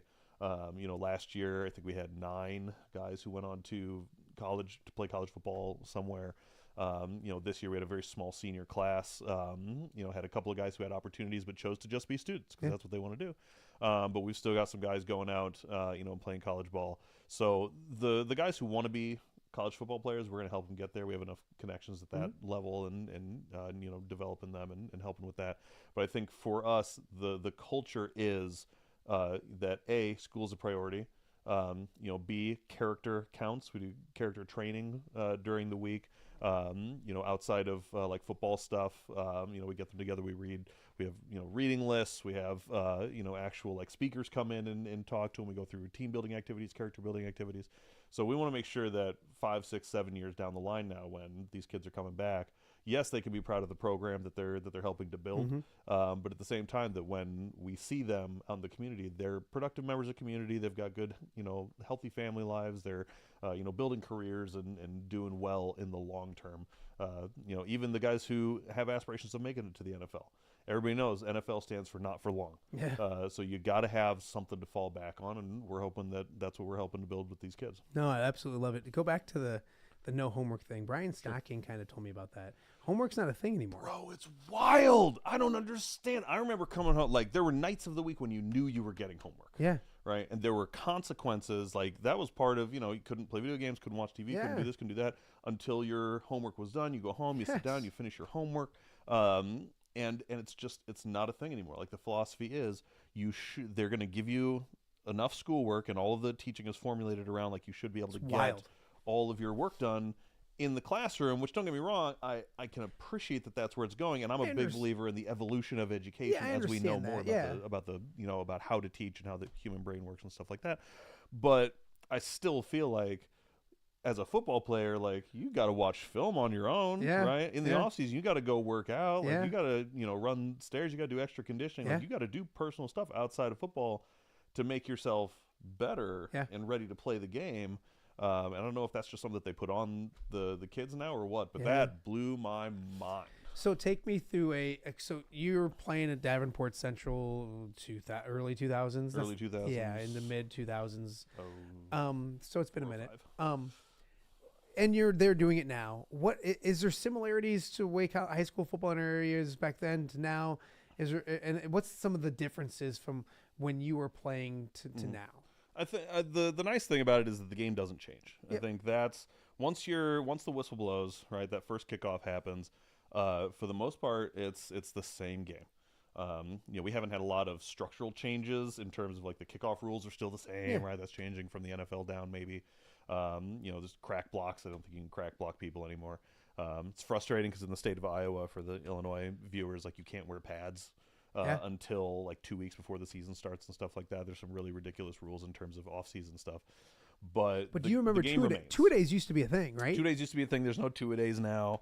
It was easy for us when I first started doing TV. Like, to get previews was easy because I could go day, night. There was like a 5-hour period in which I just had to get there, and some mornings, some nights. And now it's not the way it is. As a coach, do you like that? Do you dislike that? You want to be with them more, probably, don't you? Yeah, it's incredibly frustrating, specifically in our state because of the off-season training rules. Because of everything that you want to have in. If you don't have, like, a dedicated feeder program that takes your kids from, like, youth football through middle school into high school, so that you have time to implement that base run with system. them when you get there. Yeah, it's very, very difficult to have consistency in the program.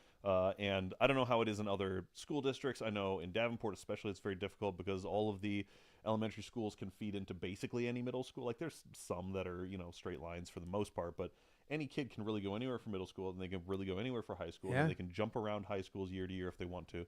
So it is definitely difficult in terms of you would like to have more time, like the 2-a-days, where you could implement more of your scheme. You could work on some of the fundamentals and the basics.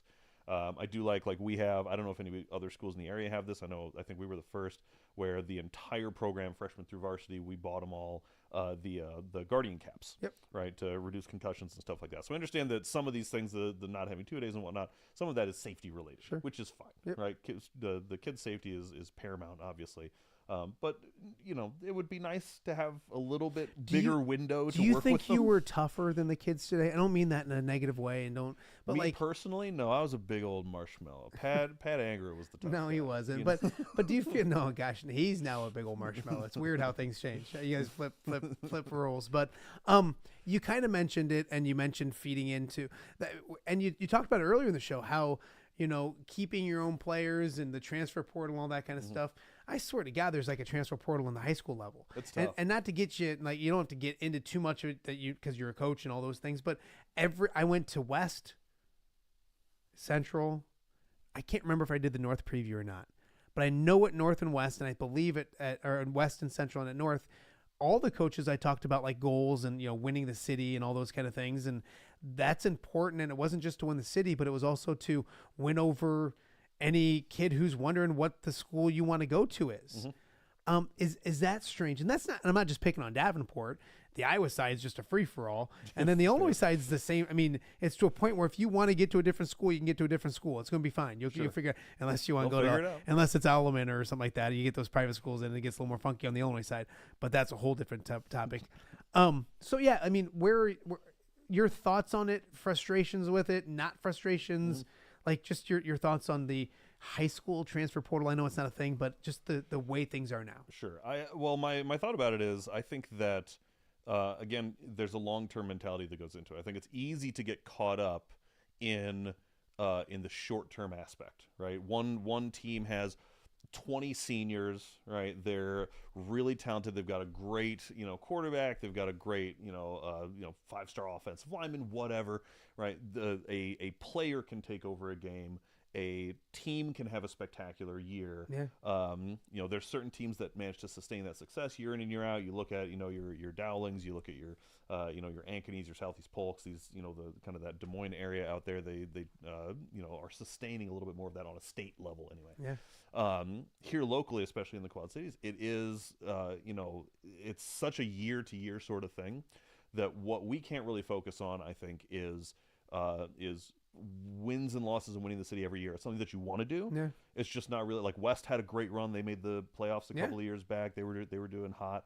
And then North this year had a great year. North this year had a great year. Again, phenomenal quarterback, good system. They won a bunch of games. The way that the districts are split up now, it's not like the MAC conference. You're not playing the same teams every year. So the way that they change the schedule every couple of years, can affect kind of your wins and losses. So it's just this constant roller coaster in terms of the amount of experience you have, the amount of talent that you have, the teams that you're playing, and so your level of success. And so that's where I think for us, we hope that the long-term effects of what we're doing are that the general level of play on the field is better, but what we are more concerned with than the wins and losses on the field is the wins and losses off the field, and are our guys graduating, and are they going on to have positive lives afterwards, because that's something that it doesn't matter if you're with us for a year or 5 years. We can have a long-term lasting positive effect on your long-term success as a person, whether you go to a different school or not. The habits and the culture that you build and that you're a part of here, I think those are things that can have a more lasting effect on somebody. So that's where we want to focus. Do you miss the MAC? I tremendously miss the MAC. I get the reasons, and like people can say, well, the reason why is this and that. And I understand. I mean, I can get to what that side of the argument is, but don't you just miss like the MAC and having MAC rivalries and MAC games and all that kind of stuff? Yeah, I'm glad that you understand it, because I don't get it at all. I don't understand it. I don't know if I agree with it. I can just I've heard the explanation. Mm-hmm. That makes. I mean, I've heard the. Yes. Do I understand all of it? Maybe. I mean, I don't get a lot. I mean, there's a lot of things that I just, when it comes, the Iowa side of the river sometimes just it almost is like they're trying to make it so that they have a ton of winners. Everybody win. Like and we had Chase and Randall on yesterday. We've had fantastic basketball teams in Iowa, and I'm taking nothing away from any of those teams who won a state championship. But when Chase and Randall won the state championship, not Chasen, but Rock Island won the state championship in Illinois in 2011, it meant more. When Brock Harding and Owen Freeman and the Moly Maroons won in 2023, it meant more because it's so hard to do. Mm-hmm. What are we class-wise in Iowa? There's 7 classes? 8-man, A, 1A. It goes up to 5A. 2A, 3A, 4A, 5A. There's 7. There's 8 in Iowa or in Illinois. Yeah. And the size of the states are like ridiculous. They're not like that close. So, I mean, there's things but I do appreciate some of the things they do in Iowa that they don't do in Illinois. So I don't want to get too hard on Iowa, but no, I like the MAC is the MAC. It should be those, and I get it. And I mean, maybe it does help a Bettendorf and a PV and those type of teams to be more battle tested, because they're not just, I mean, they're playing, but we haven't been to the Dome in a while. Yeah. This area hasn't won a state championship since North Scott during the COVID pandemic. So, and that's not the way it was all the time. So the MAC must have been doing something right, because we were having plenty of success before then, and now we're not. I don't know. I don't get it. But like, I'm long story short is I miss the MAC. I miss it tremendously too. And there's positives and negatives, I think, to having a MAC versus doing the districts and everything. And you can still within the MAC, you could still, change schedules and who's home and who's away and stuff like that. But I do think that there's so many more question marks about who you're going to play. I don't think it's been beneficial for us on the east side of the state. Like, you can talk all you want about kind of the shifts of talent and the separating of talent pools by adding new schools and new areas and the growth in Des Moines, right? And everything that kind of goes into that. It'll be very interesting to see what happens when Waterloo West and Waterloo East combine into the new single Waterloo school. Is that happening? That's happening. Oh. So that'll be interesting to see just Waterloo, because Cedar Falls has had some success recently, and to have that, that talent pool kind of consolidated into one will be very interesting. Well, the Iowa City area is weird too, because Liberty pops up, and it just, they take some kids from one and one from the other, and like, I'm like, oh, here comes Iowa City High. When I was growing up and when I was first doing this stuff, was like, when City High came to town, it was Tim Dwight. It was like, they were rocking and rolling. I'm not saying they're bad now, but they're not the dominant program that they used to be. I mean, City West was the same way when Coach Morgan kind of brought them back into prominence, and they were the powerhouse in the state. Bettendorf had a time where they were the powerhouse in the state. Back in the 80s, Davenport High School was the powerhouse in the state. So that shift kind of west of the level of success from the border here kind of into the central part of the state, I don't know if it had anything to do with the MAC or not.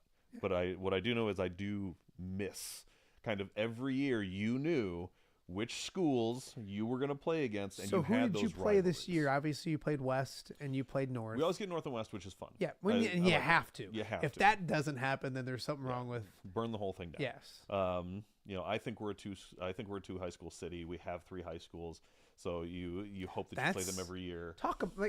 Explain that to me, because I don't think you're wrong. I've never heard anybody actually say it out loud, but I don't think you're wrong. Well, from my perspective, and it depends on how you want to, and it's not going to happen now because they just finished this, but it is going to happen now because you talked about it on the most popular show in the Quad Cities, so that's how media power. All the most influential people come on this, or should come on this podcast. Give me the Julian Vandervelde plan. Like, Julian Vandervelde if you plan. could do it. This, I will say this I have not thought about nearly as much as like NIL, right? So I don't know, because I don't know enough about There's no reason to think off the top of your head. There's no better time to do it in front of a live microphone. In front of a live hot mic. It's always great to be unprepared when you go. Absolutely. No, I think that I liked it a lot when my kids had 6th grade in elementary school. We did that for a couple of years, then it switched, and my oldest was the first class of 6th graders to go back to the middle schools. Okay. Right? That's fine. I could absolutely see us kind of straightening things out in terms of going elementary, middle school, high school, having a little bit more of a dedicated line, go K through 6 in the elementary schools, go 7, 8, 9 in the junior highs, make them true junior high schools, 10, 11, 12 in the high schools, streamline that whole thing, and bring us into having 2 high schools instead of 3 high schools to consolidate everything back kind of into, not just the talent pools in terms of the athletics, but the academics. See, I appreciate that, because like right away when I go to think about it, I'm like, well, because we've had the conversation in the sports department of like, if you combine these 2 schools at Davenport, like, or all 3 of them, where do they sit with playing a Pleasant Valley, playing a Bettendorf, and all those kind of things. So, I mean, but I think of it sports-wise, you led with just, the actual, academics of it, or the structure of it with kids moving up. So I appreciate that. It's not always just about athletics. And that's why I think people right away think, what's the best athletically? And I think they think that when it comes to which school they're going to go to. Like, they don't think about like big picture stuff when it comes to logistics, education, all those kind of things. It's like, where's my kid going to be and again, it goes back to, you played in the NFL. Pat Anger played in the NFL. David Johnson. I'm going through, and Austin Howard.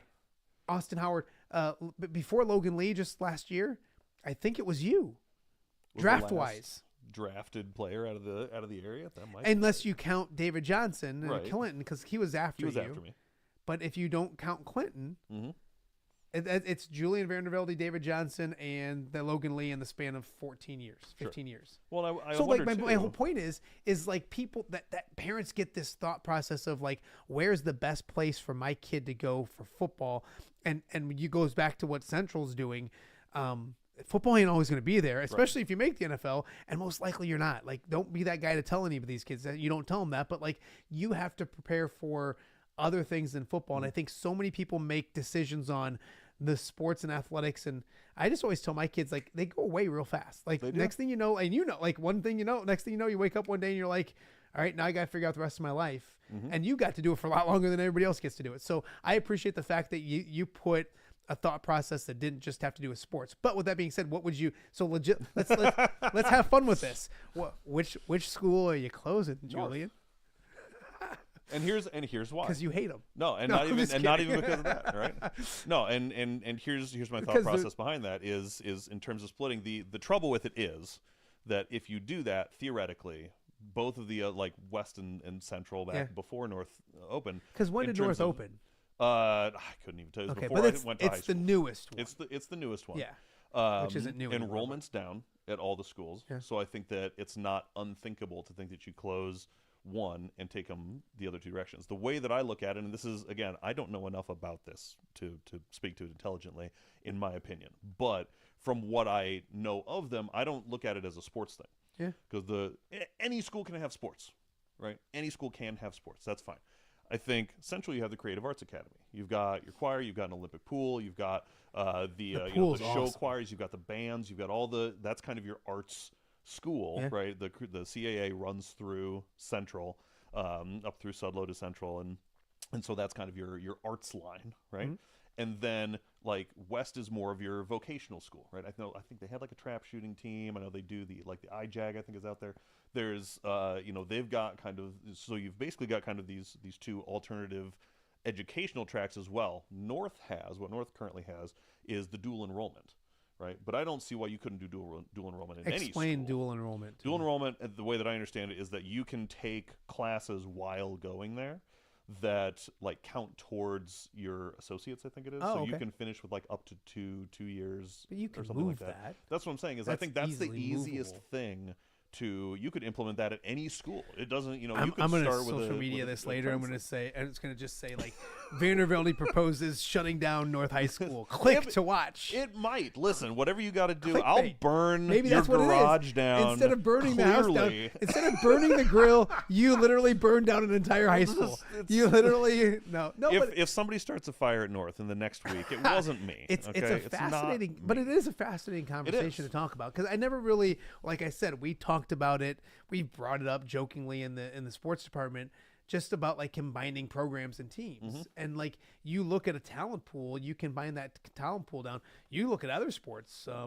You look at basketball. You look at the baseball teams, yes, the swimming programs, the wrestling programs, like that. And from a sports, purely selfishly from a sports perspective, right? We look at like, okay, Davenport High School was a dominant power. West came along. Davenport Central was still pretty good. Davenport West was okay. Yeah. You had that. Like when North came along and we split the talent pool, and then you also have Bettendorf. So now there's talent being siphoned east towards Bettendorf. And now you have Pleasant Valley. And now you PV have goes, North and PV's Scott. starting to kind of take over that spot over like Bettendorf within kind of he said that, not me, but North Scott. Yeah, don't kill me. This year, you're kind of starting to see that. I know there's talk of building like another high school, even like further east or up the river from PV. There's all sorts of stuff in terms of PV is expanding every single time I go out there. Oh, it's nuts. Yeah, they just put an expansion on, so I don't know that that's going to happen. And North Scott's doing the soon. same thing. I mean, North Scott's doing great things up there too. So it's not like, and again, you don't want to. You're not punishing. I'm not saying that negatively. Like Pleasant Valley, they're doing great. That's awesome. Yeah. Like, I'm not saying that in a negative way. I'm just that they're doing awesome. So is North Scott and the things they do up there. It is a really interesting conversation. Well, what other thing in the Quad Cities can we fix? No. We are going to hit a quick break, and then I want to come back because I want to have some fun with you. We like to eat, and like you can tell by both of us, we probably like to eat a little bit too much. But I want to go through some of your favorite spots to eat. One thing that you always had like a cool place to go to, like Zeke's. Sure.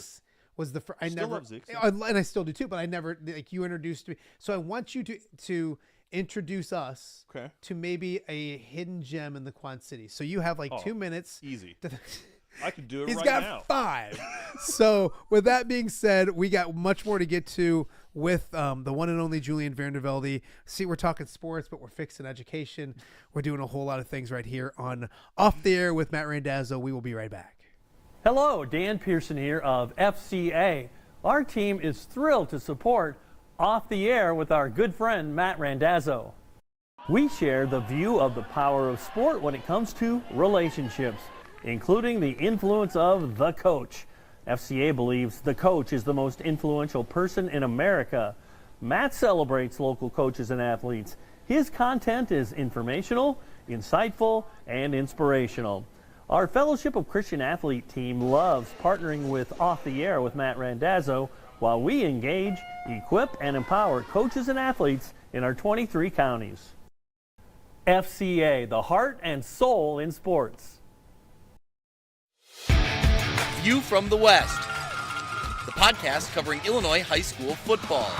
It's going to be a hard-hitting game. It's going to be great football. Weekly analysis and reaction from around the western side of the state of Illinois. This is the game we had circled when the year started. Follow along on YouTube and subscribe wherever you listen to podcasts. It's big-time football out there tonight, and I know we can play big-time football. View from the West. We got you covered.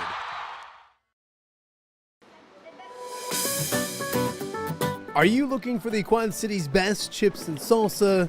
There's only one dude to turn to. Right on. Snoop. Hand-cut chips, fried fresh with that crunch you've come to love. And the most addicting salsa with delicious fresh ingredients each and every time. Pick up your chips and salsa, queso, enchiladas, and much more at the Stern Center in Rock Island. To place your order, simply call the man himself. It's Snoop at 309-314-8197 and find out for yourself what the rest of the Quad Cities already loves. We are back with Julian Vandervelde, who just closed Davenport North. Oh, God. I think West Please is next. Please don't. Oh, God. He's trying to eventually make sure that that Central takes over the world If again. Central could buy all of Palmer's property, I have we'd have room to expand. I have an in. You have an in. Yes. She doesn't like me right now, though. The majority of the time she doesn't. So welcome back to Off the Air. He is Julian Vandervelde. He's been nice enough to hang out with me all morning. I told Anger this. I tell you this. Like, this should just become like a thing we do. Like, we should all just get together and then we can have lunch and then it'll just be, it's like we're like retired old men, which we're not quite there yet, but we're getting there a lot quicker than we would like. I mentioned before the break that we like to eat. I've been to your house for grill outs that were amazing when you used to live in the Castle House. And I know you love to cook.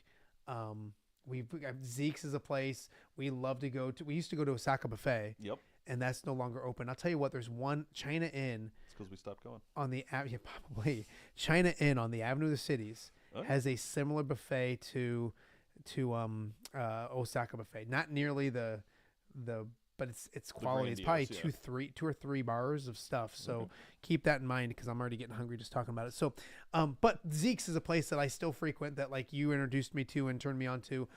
What's Julian Vandervelde's picks to click? Sure. Around the Quad Cities right now. So this is interesting. My wife and I have gotten in a tradition of every Friday that I'm in town, because for work a lot of time I spend time driving around the state doing my business development thing. Shout out Shaw Electric.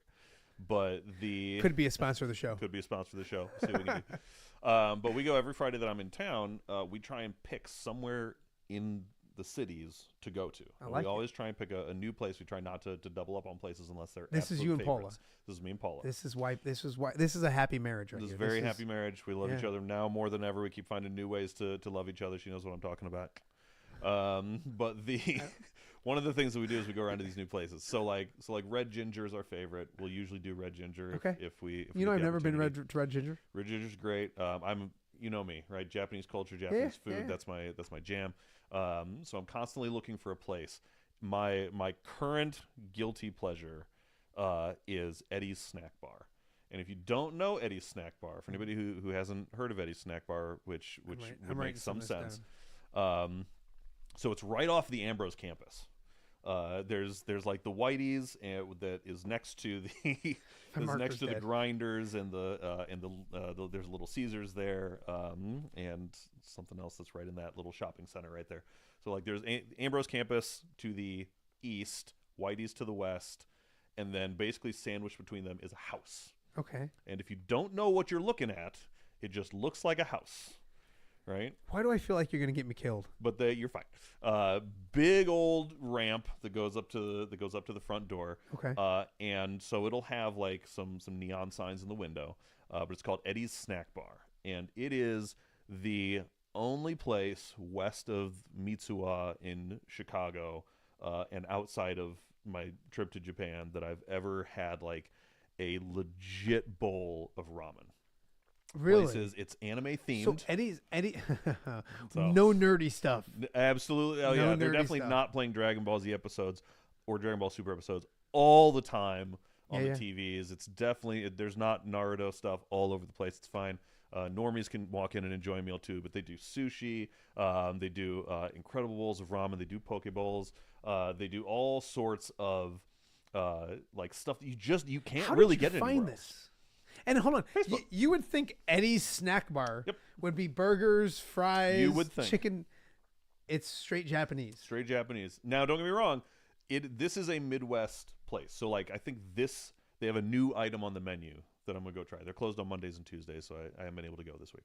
But they have a new new item on the menu that is like a Midwest sushi. It's like a grilled cheeseburger sushi. So it's like cheeseburger and pickle and cheese and stuff in a sushi. So don't get me wrong. They get creative with it, which is fun. Americanize it a little bit. They Americanize it a little bit. But Eddie's the ramen, man. If you're a ramen aficionado, if you like ramen, this is Eddie's Snack Bar, not a sponsor of Off the Air. Yet. Could be a sponsor of Off the Air. I got a place, and I haven't been there yet, but it just opened up. I think it just opened up by Alleman High School. Okay. Al's Burgers. Al's Burgers? Al's Burgers. Okay. Al's Burgers. It's next to. Have you been to La Rancherita? Yeah. I love La Rancherita. It's right next to that on 14th or whatever I think it is up there. But Smash Burgers. Oh, okay. It's got that great vibe, that great smell to it. So the beauty part is, and I even said to I think probably the owner, because I went to get a gift card for my son over the holidays, and I was like, you know, a lot of Alleman kids come up here before practice, and it's the worst thing to do before practice. like it's before basketball practice. And fries, and like my oldest is like, they got like a $5.99 smash burger and fries and a drink combo from between 2 and 4. I'm like, but that's awful. That's the worst. Really like, who does that? Who goes there and then like goes and plays? Kids don't know. High schoolers have Man. no idea what But like I think athletic nutrition. I need to try that place out. I've heard nothing but great things about it, because I love that. I love the local stuff, the stuff that 100%. that I mean, everybody loves a Chick-fil-A. I do, and all that kind of stuff, and Culver's and places like that. But like the local stuff. So give me you got another. I like Mantra. So we really got into Indian food for a while. Yeah. And Mantra downtown, they have a lunch, what do you call it, buffet, jeepers, that is really good. It's small, but it's all delicious. There's not a bad thing on there. So that's a big one for me. Soy 3 downtown, little Thai noodle shop. Most people know like Soy and Soy 2 are very good Thai restaurants in town. Soy 3 is just a little Thai noodle joint. So they also have some good ramen, but they've got other stuff that's really good there. So I'm not being rude. I'm just looking up a place. No, you're good. Because I'm with you. Like if I'm in a new city, if I'm somewhere, if I'm driving around and I'm in town somewhere and I'm gonna grab lunch, like the last thing I want to do is run into a chain place. Yeah. Like run into somewhere that you can go to any city and find this thing. Like I want to eat somewhere local, somewhere that's owned by someone in town that has something that you can't get somewhere else, preferably. So we're always looking for those little places. There's a new spot I haven't been to. What's the Mexican place that you're for Mexican food that you're for Mexican food? Los Primos is probably number one.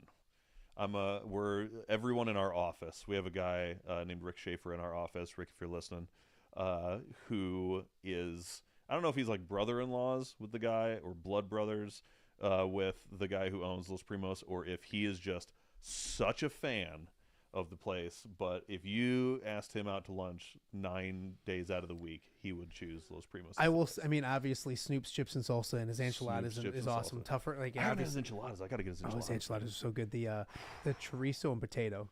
Okay. And the chicken is like, I mean, there's all chicken. It's amazing. But it's almost lunchtime. Abortes Carrillos. Have you ever heard of that place? I have heard of it. I have not had it. Go. Really? It's amazing. I saw a picture, or a chick made a video on TikTok the other day of her holding a burrito from there.